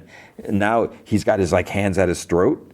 But then for some reason, he puts a hand over his mouth and like his other hand's like at his throat. Andor's like puts one of his hands like at Cyril's mouth, like trying to push him back. And then Cyril goes back to putting both hands around his neck. Andor's like gasping. It's like, so this is the end, right? Andor's going to die here? Andor's like reaching to the side. He manages to grab like a glass vase, smashes upside Cyril's head. It seems like so many people, someone else, there was another fight, probably in a Ballerina. People getting hit in the head with glass, and they're just like, and then they keep going. So I don't know what I would do I don't want to know what I would do if I got hit by glass. So he hits Cyril's head. He falls over, but he's not out completely. Andor starts going for his blaster, but Cyril, he's up already. He hits Andor in the back of the head. He grabs like some like brass pole or like turnstile, whatever thing, just hits him like in the back, grabs him from behind, and tries to get him like in a chokehold. They're like struggling, but then Andor pushes back. He like slams him into the wall. Cyril groans, but he still has a grip on him. Then Cyril tries grabbing his face, but then Andor like does an elbow to the gut and an elbow to the face. So he breaks free. He reaches the bar, flings some glass at Cyril, doesn't really do much. And then Andor charges at Cyril's midsection and like kind of tackles him, but then it just, instead of tackling, he just like hits his back against the wall, and a gut punch, face punch, and Cyril blocks a third, and then he goes for Andor's throat again. They're back against the wall. Andor gives him another gut punch, slams him against the window, but it's like really thick, so there's like some like metal dividers or something in there. Hits him again, boom, boom, boom, like 1, 2, 3, and Cyril goes down. Andor is like looking, then he hears a beep from the other side of the glass in the dining area. There's a bomb there. And then he ducks. Cyril he's by the glass. He gets blasted forward, but on the other side. They're both groaning. It's like, is Cyril out now? Andor's looking for his blaster, but then shots start going through the bar. He dives like over the bar. He's like crawling probably over broken glass. Cyril happens to be by Andor's blaster. He grabs it. And then Andor's like pinned behind the bar. Cyril stands with the blaster. He heads around the bar. He holds the blaster up. This is the same blaster that Andor was going to use on Dedra. He probably doesn't know that, but it's like ironic or whatever you want to call it. He aims, and Andor just like stares at him. And then what's the name of the episode? Who are you? Because he has no idea. Why does this guy have such a beef with him? And Cyril's breath kind of like trembles. And I don't know if he was, because Andor was kind of like his, like Moby Dick.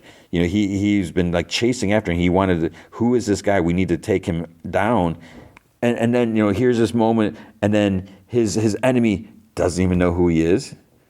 So I think it like catches him off guard, and he kind of trembles. He like pauses, and then, pew! Cyril gets shot in the head. He gets shot by Carol. Him and Carol and Cyril had their little scuffle in the street. Carol shoots him, and Willman's with him. So Willman helps him up.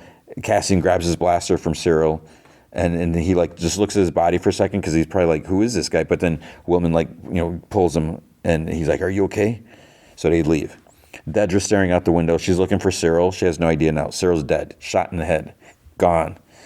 Willman sees this guy, Capso or something like that he asked her, he's like, where's Drina, his girlfriend, because they were together. He's like, she might have gone for the radio with the others. He's like, I have to find my brother. So he just like leaves. Willman starts to go, and Andor's like, hey, what are you doing?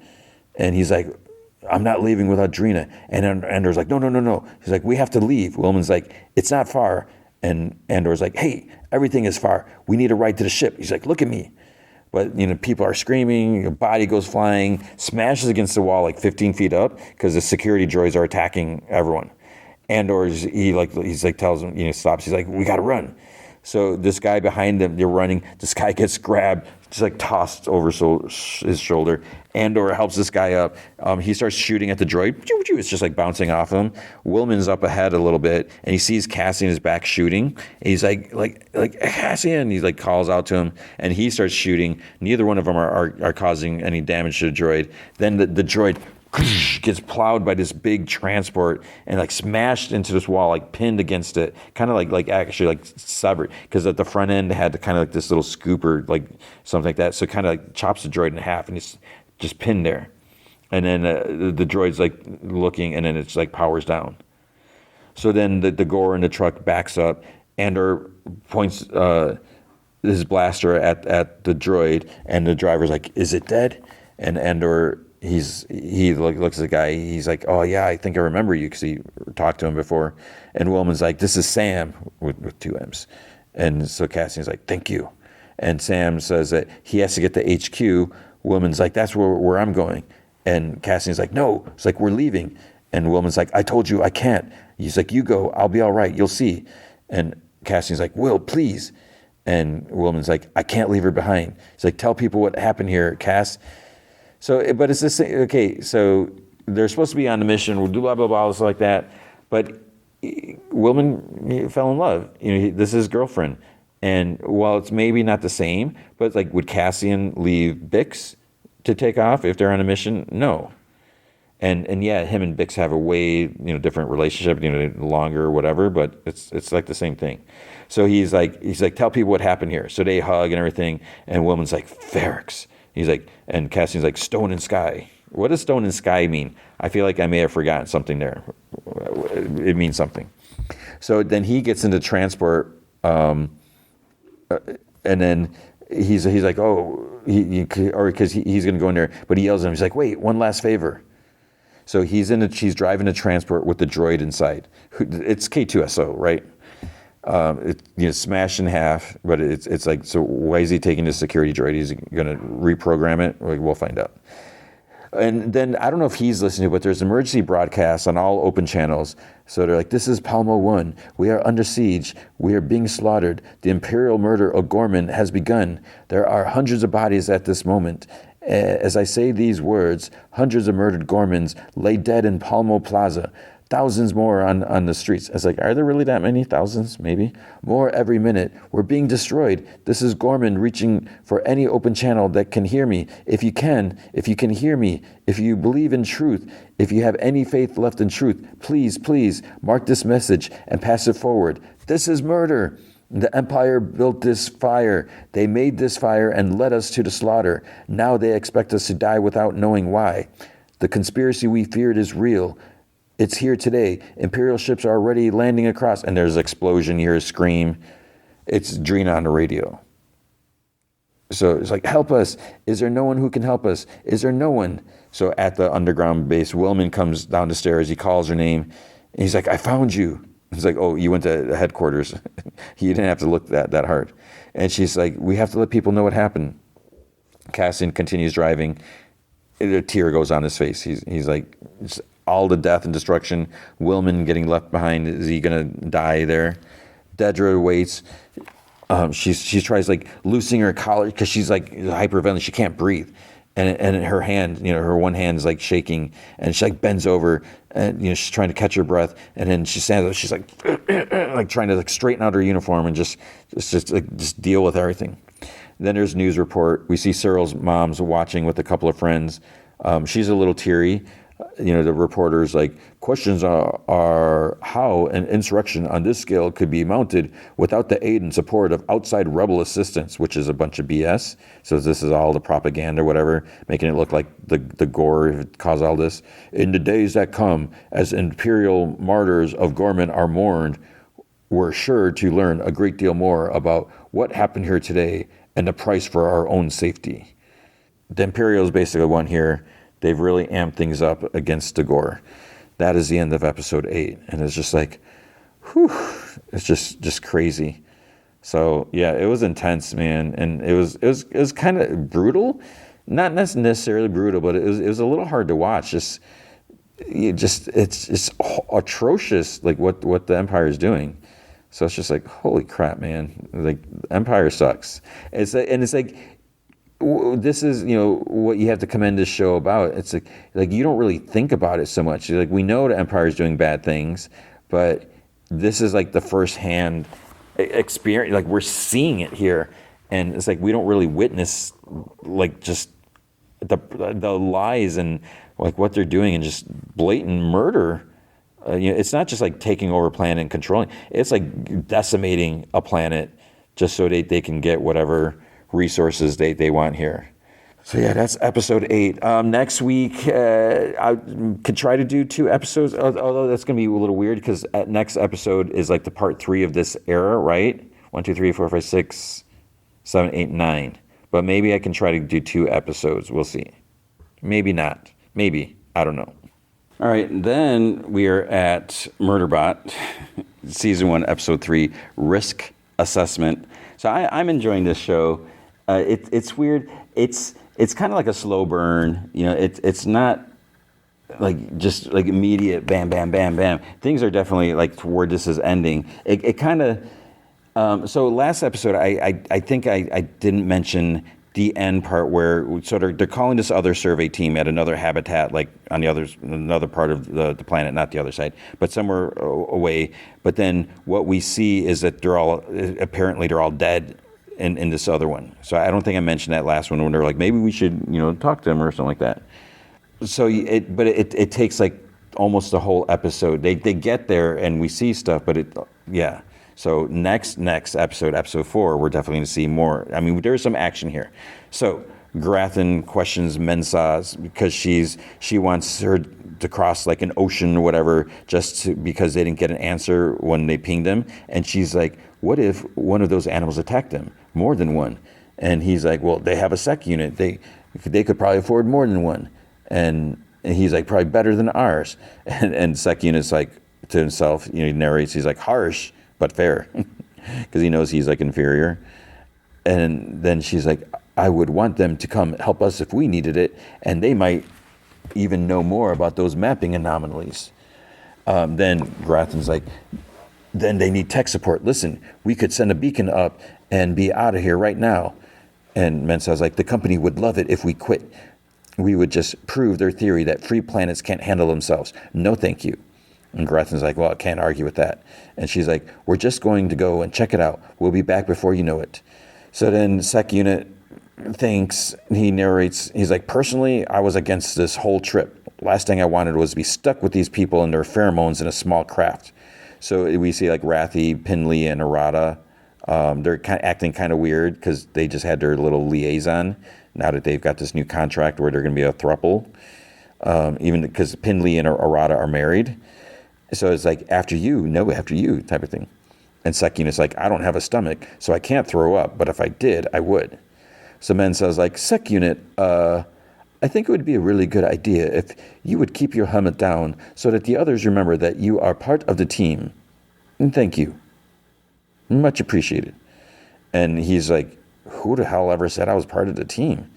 So he eventually retracts his helmet, and we get the intro to the show, to the episode. So then we see 2 women. One asks the other if it hurts, and the second's like, oh, not too bad. First says, like, oh, your pain sensors are dialed down.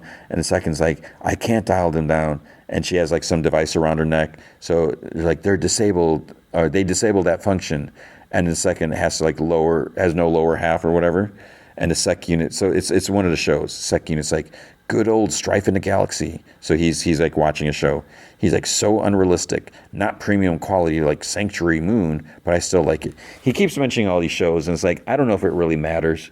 So I'm not gonna like mention the titles of the episodes so much unless, I don't know. Hopefully it won't come back and like, oh, what was that episode? It does matter. So Rathi tells Arata and Pinley that it's a good thing the other's emergency beacon didn't launch. He's like, right, Dr. M? And she's like, oh, I think so. And she's like, what do you think? So she asked Sec Unit, but he was still like watching his show. And he's like, oh, she was asking me. So he's like, they have 3 contracted Sec Units, but the communications equipment could have been damaged if their habitat was hit by a hostile. So she's like, aren't the emergency beacons designed to trigger even if the rest of the comm equipments get destroyed? And Sec Unit's like, they're supposed to. Equipment failures aren't unknown. And Pinley's like, great. Arata's like, yeah, but we have you, and you won't fail. He thinks, he's like, hopefully not. Mensah walks away. He goes back to watching his show, but then Rathi comes up to him. He's like, come on. Sec Unit says that. So Rathi's like, just wanted to say, thanks for all the great work. Sec Unit doesn't reply or even look at him. And he's like, yeah, so we heard, or rather we were given to understand that imitative bots units are partially constructed from vat-grown human tissues. And he's like, great conversation starter. And he's like, that is correct. And Rathi's like, wow, does that mean you have like human feelings too? Because it really seems like you do. And Sec Unit thinks, he's like, it does? He's like, poop. Mensah's like, Rathi, what are you doing? So he goes up to her and he's like, okay, look, I know we agreed to back off, but it feels really weird not to treat it as a person. And Sec Unit thinks, he's like, why would I want that? So Mensah's like, you're upsetting it. And he's like, I'm just saying this practice, it's horrible. It's actual slavery. This is no more a machine than Grathan is. And Sec Unit's like, hold on. It's like, I definitely am. Mensah's like, you don't think it knows that, Rathi? And Rathi's like, fine, I'll apologize. Then Pinley, Arata, and Mensah are like, no, just leave it. So then he's like, while they exchange pointless human sentiment, I decided to check in on preservation ox habitat via satellite. So Bharadwaj seemed to be healing well, so he like zooms in physically. So she's like upset about something. So Garathan goes up to her and asks if she's all right. It kind of catches her off guard. And she's like, oh, I didn't see you. And he says it's an old habit, being quiet. And she says that she just keeps seeing a creature busting out of the ground and like the smell. She's like, I feel like I can still smell it on me. So Garathan's like, I have some behavioral therapy modules if you would like to try them. She's like, no, I think I'm okay. And he's like, he just leaves her. So then Sec Unit, because so he saw that exchange. He's like, Garathan, so creepy. He's like the Stellar Inquisitor on Strife in the Galaxy, half man, half a lizard. So he keeps watching. He's like, wait, why was he going into Mensa's room? Why don't these people lock their fudging doors? So Garathan's like in her room looking around. He's like, was he spying on Mensa? I knew he was up to no good. Was he working for the company or for another corporate entity, planting an explosive device so that he could kill the crew, take the proprietary data, sell it on the black market, and buy expensive luxury goods for himself?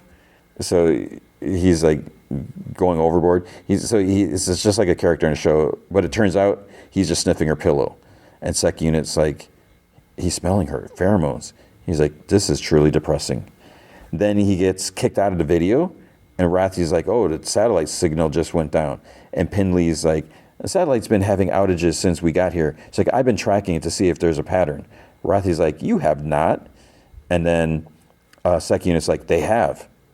And then they all look at Sec Unit for chiming in without being asked. And he's like, idiot. Mensa's like, how did you know that? He doesn't say anything. And she's like, answer please, Sec Unit. And he's like, the company makes Sec Units check client activity logs periodically. And Pinley's like, that is an invasion of privacy. And he doesn't respond, and she like walks away. Then whispers to the others, it's so fudged up that it's reading our logs. Rathi whispers, like, it kind of is. We're paying the bond company, and they're spying on us?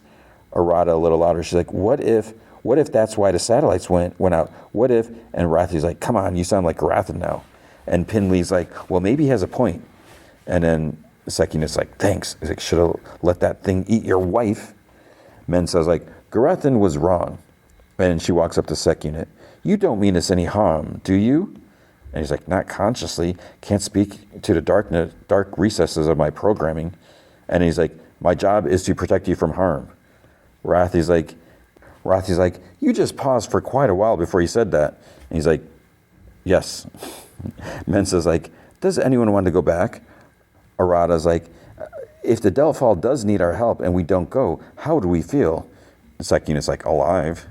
Rathi's like, we should remember our history. And he says some stuff. Pinley's like, okay then, let's just do it. We are not selfish corporation rimmed dirtbags. We are Preservation Alliance.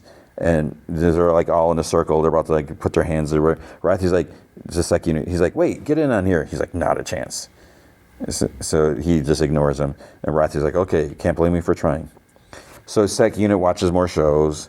They've been flying for a bit. Mensa like tiptoes and asks Sec Unit if he's awake. He's like, yes, Dr. Mensa. And she whispers because the others are sleeping. And she's like, would you come sit with me at the controls just for a moment? Thank you. And he's like, perhaps I could override the lock mechanism and jump out of the hopper. So he approaches and she's like, sit. And he's like, what is it with humans and sitting? It's like a fetish to them. So she's like, they didn't mean it. They're just nervous. I mean, what if we find Delphal and their whole team has been devoured? And he's like, yeah, like that's pretty likely. Would you like to get some rest? We are 2 hours away. And she's like, no, I can't sleep. Thank you, though. And he thinks, he's like, you're welcome. He's like, can I get back to my show now? And so she continues talking. She's like, I feel responsible. We haven't found anything valuable yet. Resources, information, nothing. But we need to try. We need to stay economically independent. And Sec Unit's like, was I supposed to respond to that? And she's like, some of my colleagues in Preservation Alliance actually want to join the corporation rim. I'm trying to maintain a balance. But then, when people get badly hurt, my family didn't want me to go on this trip. And he's like, please stop. Two of my spouses sat me down. She has two spouses. Two of my spouses sat me down and told me that they thought that I was doing it to get some time away from my responsibilities at home. And then he abruptly stands up. I need to check the munitions. And he like walks away. She's like, okay, yeah, of course. Thank you. They approach the other habitat. Mensa tries radioing them again, and like nothing. She's like, we're definitely within local comms range. Arata, she's like, where are they? Mensa's like, are they missing transports? And Rathi's like, no, it doesn't look like it.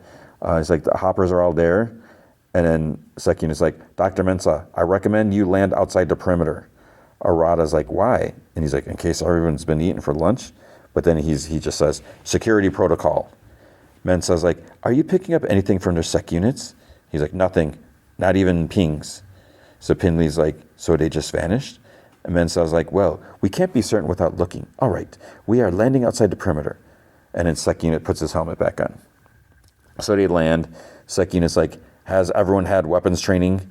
Pinley's like, of course, mostly from games. Rathi tries taking a gun, and Mensa's like, you haven't had any weapons training. You were fast asleep when we had to do it at Port Free Conference.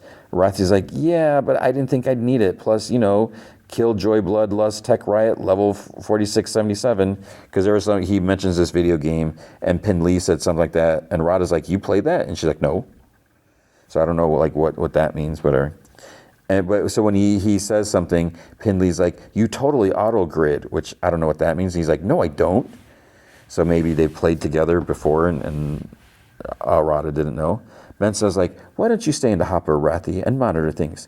And he's like, fine. He's like, but I should still get a gun. And Pinley wants to know, like, who gets that one? There's like a really big one. Sec unit picks it up. It's like a big, huge rifle blaster. He's like, please stay behind me at all times. So Rathi's going on while they're out there. He's like, watch out for those crustaceans. Be careful can you read me? And he's like, just going on. And Mensa's like, yes, we can read you. Sec unit analyzes the area. He's like, something like the mud is hardened, no rainfall since. He's like, Dr. Mensa, it would be better if I went ahead alone, please. And she's like, yes, all right, we shall wait here. So he goes, he's like, still no pings from Delt Falls sec units or hub system. It's like, this place was dead quiet. So he's like, this is Press Aux security unit hailing Delt Fall. Anyone in range of this transmission, please respond. Delt Fall, please respond. So he's reached a habitat. He says to the others, to Mensa, he's like, nothing from inside. I'm going to blow the door. But then instead he's like, he just pushes it open. And he's like, or not. But then he's like, I have gained access. Rathi yells over the comm, be careful, sec unit. The others are startled and like roll their eyes. Arata tells us like, lower your volume. So then he puts him, he's like, I'm just gonna mute myself. But then he's like, oh, I'm such an idiot. It's like, I shouldn't have missed weapon training and all this stuff. He's like, you know why you missed weapons training? Because you're too fudging hungover again, you twat. Arata's like, Rathi, bud, we can still hear you. And he's like, poop, you can? Mensa opens a private channel with sec unit. He's like, that's a good idea. So he tells her that he's in a habitat, no movement. His screen display says 3 sec units detected. He's like, poop. He's like, I got visuals on one of their security units. And she's like, how is it? It's on standby. But its head is like partially like caved in or blasted off. He's like, I should have gone back. And his display says threat assessment at 87%. He's like, just bailed out and saved my skin. But no, I had to get curious. He's like, please fall back to the hopper immediately. And she's like, what's going on? He's like, nothing. He's like, she's like, do they need help? He's like, no. So then he thinks, he's like, it was better to keep them in the dark. Humans, when threatened, do irrational things. And she's like, what if you need help? And he's like, if I need help, you should leave as fast as possible. She's like, sec unit, I want you to leave there now. He's like, I'd like to examine the area. She's like, no, I want you out of, and then she starts getting interference, like static. Sec unit's like, is having a hard time reading something.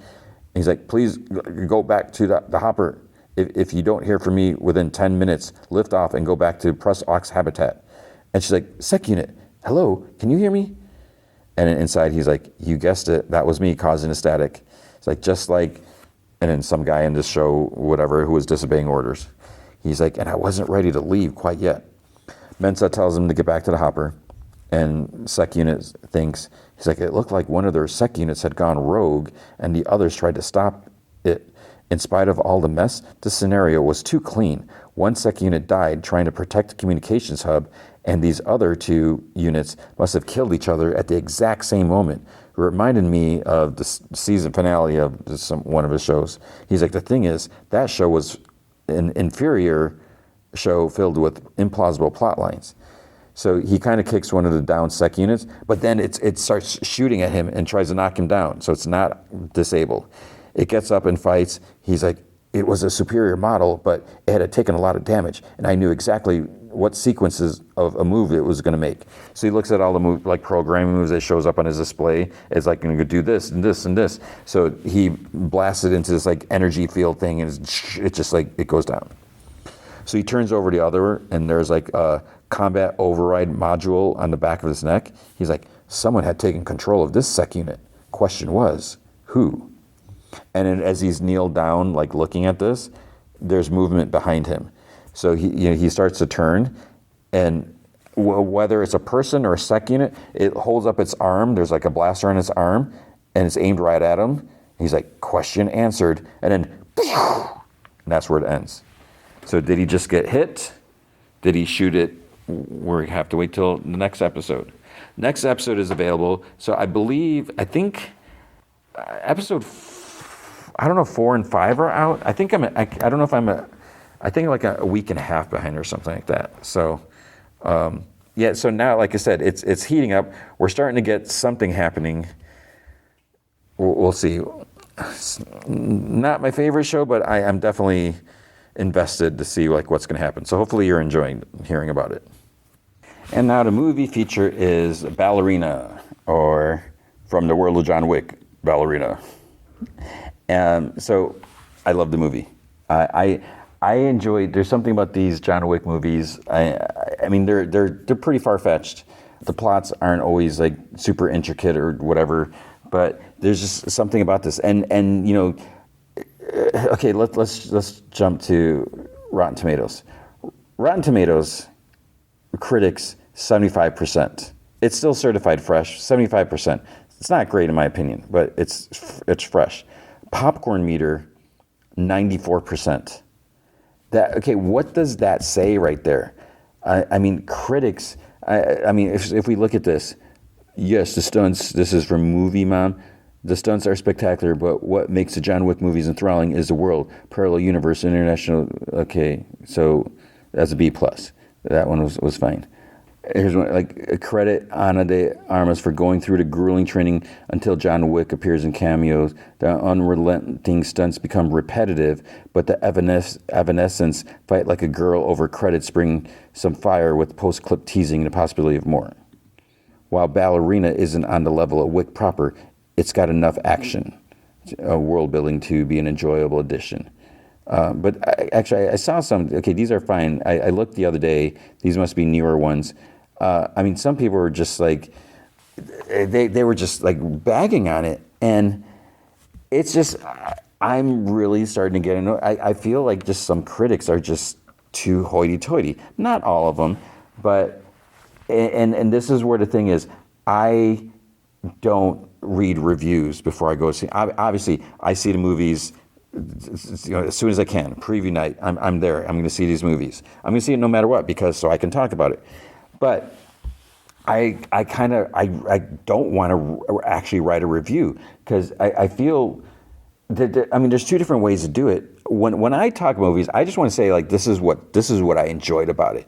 But I feel like some, not all, I feel like some reviews are just so pretentious. And that was one of the things that I struggle with, like at GameSpot. It's like writing movie reviews. I know I've talked about this, writing movie reviews on a video game website. And when GameSpot started doing entertainment, I have no idea how it is now. I mean, hopefully the audience has come around. I don't even know if they're still doing entertainment. I'm assuming they are. But when I first started, when they were doing it, there's like so many people were getting angry. It's like, why are you talking about this? Why we don't want to hear about Marvel. We want video games. And you know, people were taking the time to be angry and post, you know, negative comments about they didn't want to hear about this show or this movie or whatever. They're on the website to talk about video games. So then we're doing movie reviews And I feel like so much was put into these reviews. And yeah, you want to do that. You want to put the best out there. You're attaching your name or the website. This is the official website. We're putting our stamp on this. This is our official review. But it's almost like people don't really care. And I don't. And I'm a little different. For me, just give me boom, boom, boom. Or just I just want to know like what's your rating. I don't need to see why. I definitely don't want to read any spoilers before I see the movie. But then I can see where other people are like, well, why is this good? Or maybe they read the reviews after. Because, I tend to look at Rotten Tomato after, I watch the movie. Because I don't want to be influenced by it. So I always wait till after and look at, like, what's the score? And, what did the critics... And I find this part interesting where we're looking at... And I hope you find this interesting. But I always find it interesting, like, the critics versus the audience. And I feel like there's a difference there. And I feel like a lot of... I could be totally wrong. I feel like a lot of critics are losing the fact of, like, what they're actually doing. And... for me, when I go to watch a movie, I'm not thinking like Academy Awards. Obviously, with these movies that I cover on the show, they're not going to be nominated for Oscars, most likely. But I'm just looking is it entertaining? I had a fun time watching Karate Kid Legends last week. It's actually doing pretty well, apparently. It's in the first week, I think it made its budget. I think it made like $47 million. The budget was 45 or something like that. But it still needs more to be profitable. Blah blah blah. So there's a difference. If you're going to see a movie like Ballerina, you don't need to know. You don't need to get all worked out. Like, how is this? Whatever. It's like, okay, you're going in this because you like John Wick movies, or you like action movies, or you like Ana de Armas, or whatever. And some people just get so hung up on the little things. Is the villain a little cheesy? Yeah, villains are often cheesy, and especially in these type of movies. As a stunt, I don't think the stunts were like repetitive. I think there's like some brilliant. There's a scene, a fight where she's using like ice skates, like a pair of ice skates, and it's like brutal. There's a scene which I love. She's using a flamethrower because I want to shoot a flamethrower. I actually said that in an interview one time when we're talking about like the ideas of things we can. I forget how I don't know who brought up the flamethrower. I don't think it was me. And maybe they're like, maybe we shouldn't hire this guy because he wants to set things on. I don't know. So yeah, we got this difference in score, and I just feel like often on Rotten Tomatoes, because again, the 75%, it's an aggregated score, and a lot of people don't get that. They always think that Rotten Tomatoes getting paid to, it's like, no, Rotten Tomatoes is not establishing a rating or not. They're taking all the ratings and they are aggregating it together to see what is like the average, or what do people think. But I just feel like this says that a lot of critics are just being kind of, I say, nitpicky or harsh or extreme. I don't know, because it's just it's ridiculous when, and I feel like maybe I'm more forgiving. I love this movie. I don't know if necessarily. I mean, although 94% on popcorn meter, that's pretty good. I enjoyed Karate Kid. Like I said, and so I just look at this.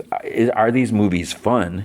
And then there's also like, should you see in a theater or could you wait? But I'm a little biased with that because I feel like all these movies should be seen in the theater because it's that people, they put a lot of hard work and seeing it in the biggest screen possible, seeing all the visuals and the sound. So we have all that.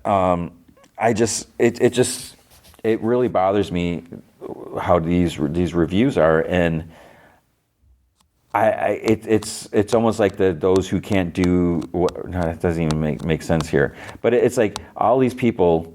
You got your platform, you got your soapbox. I feel like I have seen some reviews or some comments where I feel like, okay, is there some like agenda here? Do you have some bias? Like, did they hurt you in some way? Did they ruin your childhood, whatever, something? Because sometimes it's like, why are you like so hung up on this little thing when it's like that's such a minor thing, and you're going on and on about how that's ruining the movie, and when it's not. So I don't know. So I look at this movie. This is a John Wick movie, and I love these movies. I'm just so fascinated. I don't know what it is because like I said, they're not that intricate. There's not a lot to it, but there's just kind of this vibe or essence or whatever, and it's just I really dig it. So this movie, takes place between the third movie, Parabellum, and Chapter 4. It was actually supposed to come out, I think it was like a year ago. So something happened. It was supposed to come out June 7th, 2024. So there's some delay, and I don't know if it had to do with strikes or whatever, all that stuff. So apart from Ana de Armas, Gabriel Byrne is like the villain. Norman Reedus has a little. It's not that big of a role. Just let you know in case you're wondering. Angelica Houston, she's back as the director or whatever in charge of like the family. We have Ian McShane. Obviously, we have Keanu Reeves. He has a cameo or whatever. And then the sad thing is we have Lance Reddick. When he's there, I was like, wait, because he passed away sadly on March 17th, 2023. So I'm like, they didn't AI him, did they? They didn't, CG or whatever. But apparently, this is his final screen appearance. So that's sad. But it's always great to see him. I mean, he just has such presence. When he it's just sad. So basically, the story, Ana de Armas, without getting into super detail, obviously, but her father's killed when she's young. She ends up getting taken to Angelica Houston because Ian McShane, he like asks her, he kind of gives her, or when she goes there, Winston takes her to the director, and the director actually gives her a choice of if she wants to go, which path does she want to take, type of thing, and she wants to be a ballerina, assassin, whatever, and so forth. So we see her train and stuff like that because her father was there's more to the story. Her father was part of something because he's trying to give his daughter a normal life apart from whatever he was involved with, which again I don't want to go into it. And unfortunately they are found, and all these people start coming after him. So the place that he's staying at, the house, whatever, it's like rigged. It's like, except there's like hidden rooms and booby traps and weapons, and stuff like that. So he puts up a fight, and it's not enough. She has no father, and her mom was killed for some reason, as well. So she wants to go down this path. And then what ends up happening is she finds out later that Gabriel Byrne is, she gets on his path, and then she wants to go after him. The problem is she's not allowed to do that. And the director, whatever, is like, you can't do that. And, so she basically breaks the rules, which is why, if you see in the trailer, why John Wick gets sent after her. Now, what's kind of neat is, like, from the first movie, there's like a flashback scene as we're going through, where she's there when John Wick first comes. After he was out, he decides to come back, and she actually like has a little exchange with him because they know who John Wick is, the Baba Yaga and everything. So you have that like connection, but then he gets sent after her, so she has to fight him, and this is John Wick, so there's a lot of cool moments in there, and it's just really cool, like seeing the training part. Some of it's like hard to watch, like even like the dancing part, like dude spinning and just the whole ballet toes and blood and like all that stuff. But then there's like fighting parts and like hand-to-hand training.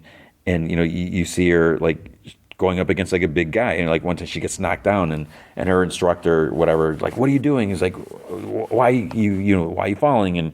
And she's like, because he's bigger, he's stronger, whatever. And the lady's like, you think that matters? He's like, you need to go, you need to be creative or whatever, and do all stuff. You need to fight like a girl. And that was cheesy. That was like the one cheesy part of the movie. But basically, it's like, she's like, you need to adapt. You need to, like, think outside the box.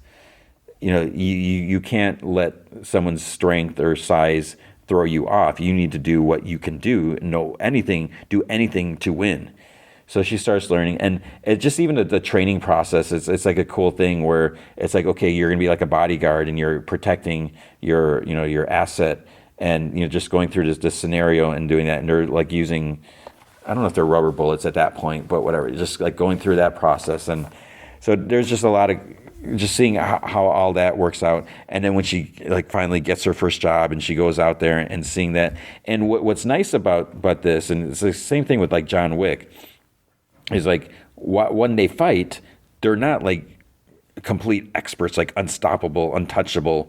They take a lot of hits, and I think that's important because it makes them feel a little more realistic or whatever. Where you're seeing her going up against people, and she's getting kicked and hit, and she's not just going in like plowing through everyone. When we see them, when John Wick fights or when Eve fights. That's her character's name. There's like the odds are against them. There's so many people, and they try doing what they can, but they take some abuse and hits, and it's painful. And I think that's great because it kind of keeps you in suspense more. That was one thing, one review that I saw after I saw the movie, where someone's like, there was no suspense in the movie or whatever. I felt there was some suspenseful parts, and maybe you can say, well, gee, I wonder how this is going to end, but you don't know because things can go. This could just be a one-off. So I feel like they did a good job. There's some differences where it's not just like the same type of fighting, and like I said, there's different weapons and like I said, she uses guns, she uses knives. There's one part, she uses swords, and she's taking out like all these people with the sword that she got her hands on. So I think that's great, where it's not just like, okay, I got a gun, I'm going to shoot. It's like using different weapons, and there's like one point where I think, if I remember correctly now, she got a blade and then she like taped it to like the end of the bottom, like the handle of the gun. So she's holding the gun and she's got the blade down, so she's shooting, and then she can use like stab, and then while she's stabbing, she can still shoot someone. I mean, it was just kind of neat. And then I mentioned the flamethrower part. I mean, this was this like massive flamethrower. It was just really cool. It was just like, whoosh. And just seeing all these people getting torched, and just like I couldn't imagine how hot it was, and just like the blasts of fire going. And I think you must see something else that happens like during this fight. It might be in a trailer, but I won't talk about that. And there's just it just gets crazier and crazier. It gets to the point, I will spoil this, where at one point she gets to like this. It's not really spoiler, but she gets to this village is like all basically the enemy, and it's like over the top. It's crazy. And then what I think about is like, okay, this takes place between 3 and 4. Why doesn't she have one of those bulletproof suits like John Wick? I was like, is this a point? Because I'm trying to think back to them. Those suits are it always seems kind of silly when you see Keanu Reeves like holding his suit up, covering his face, because these super thin, bulletproof fiber, whatever suits that can block bullets. So, but it's like they didn't use that in the first or second movie. I don't remember when they started using that. So I was like, is this before? But no, because then John Wick, when he's there, he uses it, and I thought it was great. Just the choreography, and maybe because on my Instagram, I see like a lot of behind the scenes, the training, and it's just really cool to see that she really got into this. Ana de Armas. Has she done any action movies before? I'm trying to think, but she was in there, she was doing it, and with these movies, I feel like you need that. You need because you can bring in the stunt double, but. And yeah, you could try to CG the face, but a lot of times it's so obvious you don't want to do that, because even when you have a stunt double, it's like they don't always have the same perfect build, or not a perfect build. They don't always have the same exact build, identical. They try to do that, but you're talking two different body types or whatever, two different people. They're not going to be identical. So if you can get the actual star actor, whoever, to do more of these stunts as long as you can keep them safe and everything. But just a choreography with the fight and having, knowing how to, you got to move this way and that way and then bring this up here and then turn around and do this. It's just, it's like, I don't know, like learning dance moves. You got, everything's got to line up, and then, then you have to go speed it up, and you want to make sure you don't actually hit anyone, and just, make sure it doesn't look like you're pulling your punches. And so I have a lot of respect for action movies. A lot of people just dismiss them as whatever mind-numbing, popcorn, whatever, no brainer stuff. But there's a lot that goes into it, to make it believable, credible. And the other thing with the fights is, we do get some different angles. There is like not quite like in the one John Wick movie where it's like a complete overhead shot, but they mix things up. So I do feel like it's varied, that we don't just see the same thing. Here's another scene, here's another fight, here's another fight, here's another fight. It's not just the same thing over and over again. And, so apart from different weapons, it's different camera angles, and it's just, I really enjoy it. So what did I do when I got home? I pre-ordered the Steelbook right away because it went on sale. So at Walmart, you can pre-order it. There's actually two versions. Amazon has a different one. I think I'm glad, because I got the Walmart one first, and then I saw on Reddit, it's like, oh, there's a Amazon has one too. I was like, oh man, but I think I'm happy with what I got. But that's the thing. It's like, I own all the movies in 4K. I love them. I will watch them again, and I look forward to watching this. Will we get more of her? I hope so. But then what you have to think about, without saying the end, is it possible to have another one? If this takes place between episodes 4 and 5, why wasn't she around in 5? Why wasn't there any mention, or when you got all these people going after John Wick or whatever? She was never around. Of course, she could be on the other side of the world or busy, or who knows what. Maybe she's in the hospital, or maybe she's on vacation, hiding out, or who knows. So I do hope we get more, because I really don't know. Are we going to get more John Wick? How can we get more John Wick? With the way 4 was, I don't want to believe it, but maybe it is what it is, and maybe it was, were we bamboozled is my big thing, or is that it? And maybe Keanu Reeves is like, okay, yeah, that was fun, but this is that was the final chapter or whatever. And then we're getting a spin-off on Kane, the blind assassin, which I don't understand how he does what he does. And I'm trying to think if there's something else. I also want to know what's happening with the Continental show. Are we getting a season 2 of that? And I think there might have been I saw it might have been Hollywood Reporter, where I think there was a comment on, or and they put some article. I saw it on Instagram, but I didn't visit the site. And I think there's like, and what happened to Continental, whatever the show, it was called a Continental, right? So I just really enjoyed it. And if people don't like this movie, or I feel, it's not John Wick. It's something different. But I think that's great. That's what's important. And I feel like it lives right there, because you got the whole world. It feels like we're there. Like it's a continuation. And I proudly include this movie, along, when I put my other movies, or keep them together. It side by side is what I'm trying to say, that this is a John Wick movie just without John Wick. And I think Ana de Armas was amazing. I really applaud her for just making us care about the character, and believing that, she's doing all this, and, invested in all this. And so it was just really good. So I would love to see it again. And, but again, what do I know? And maybe you're watching and you're like, I thought this was just okay or lame or whatever, but I thought it was a blast, and I can't wait to watch it again. So that's it. It was enjoyable, and hopefully we get more, and hopefully we will definitely, not hopefully, we will absolutely get more podcasts, but that is going to be it for this week. So big thanks to Andrew Loken, because he is a big supporter of the show. You can be a supporter by going to patreon.com/gmanfromheck.